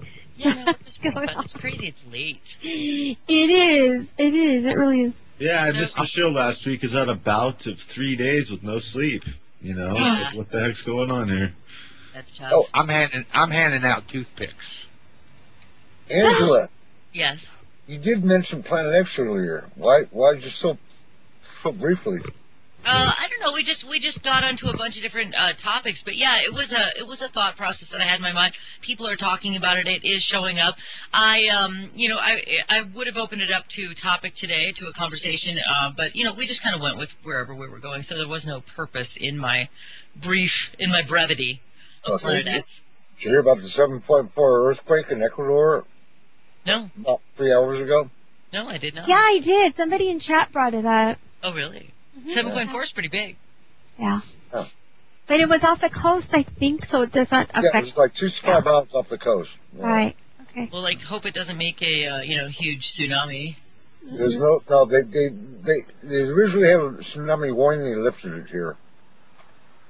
There was a Pacific tsunami warning, but they lifted it. Yeah. Huh. Well, wow. Down around Seth, they're having big problems. Down around Seth, they've been having a lot of problems down there with quakes in Kansas. We've had 4.3s, 3.8s, 3.3s. Those are something you wake up with in California. Come on. Yeah, but not in Kansas. Not in Kansas, and they're different here. I mean, really different. You know, I've been through hundreds of earthquakes out in California. And that's Dorothy Culinary Hills. Mm-hmm. These earthquakes here in Kansas are like being in a bowl of jelly or something. It's like not like a thump. It's like whoa, like rocking. Yeah, I've been in a couple of those. Where you feel your whole surface area floating on a on a water table. Like you can feel that. You're like, it makes you dizzy. We're on a busy boat right now. Well, for me, it's like dancing with a big, heavy girl. Never done it. Oh man, you get to see it flow everywhere. Oh man, that's hot. That's Keeps you warm at night too. Bring your flower. I love it. I love it. Congratulations. We got to wrap this up. We got about a minute left, so we'll do some closing statements. Whatever I just said, closing statements. Thank you, Noreen, Seth. We miss you, Seth. A lot of people miss you. Yeah, Seth. Keith Roberts. I always miss you, but I catch you every week. You can catch Keith on Ground Control with Keith and Major Tom. Check the schedule at freedomslips.com. Angela Black. Nick has been here. We also had Salamo, and we had Heather. And Heather. Yeah.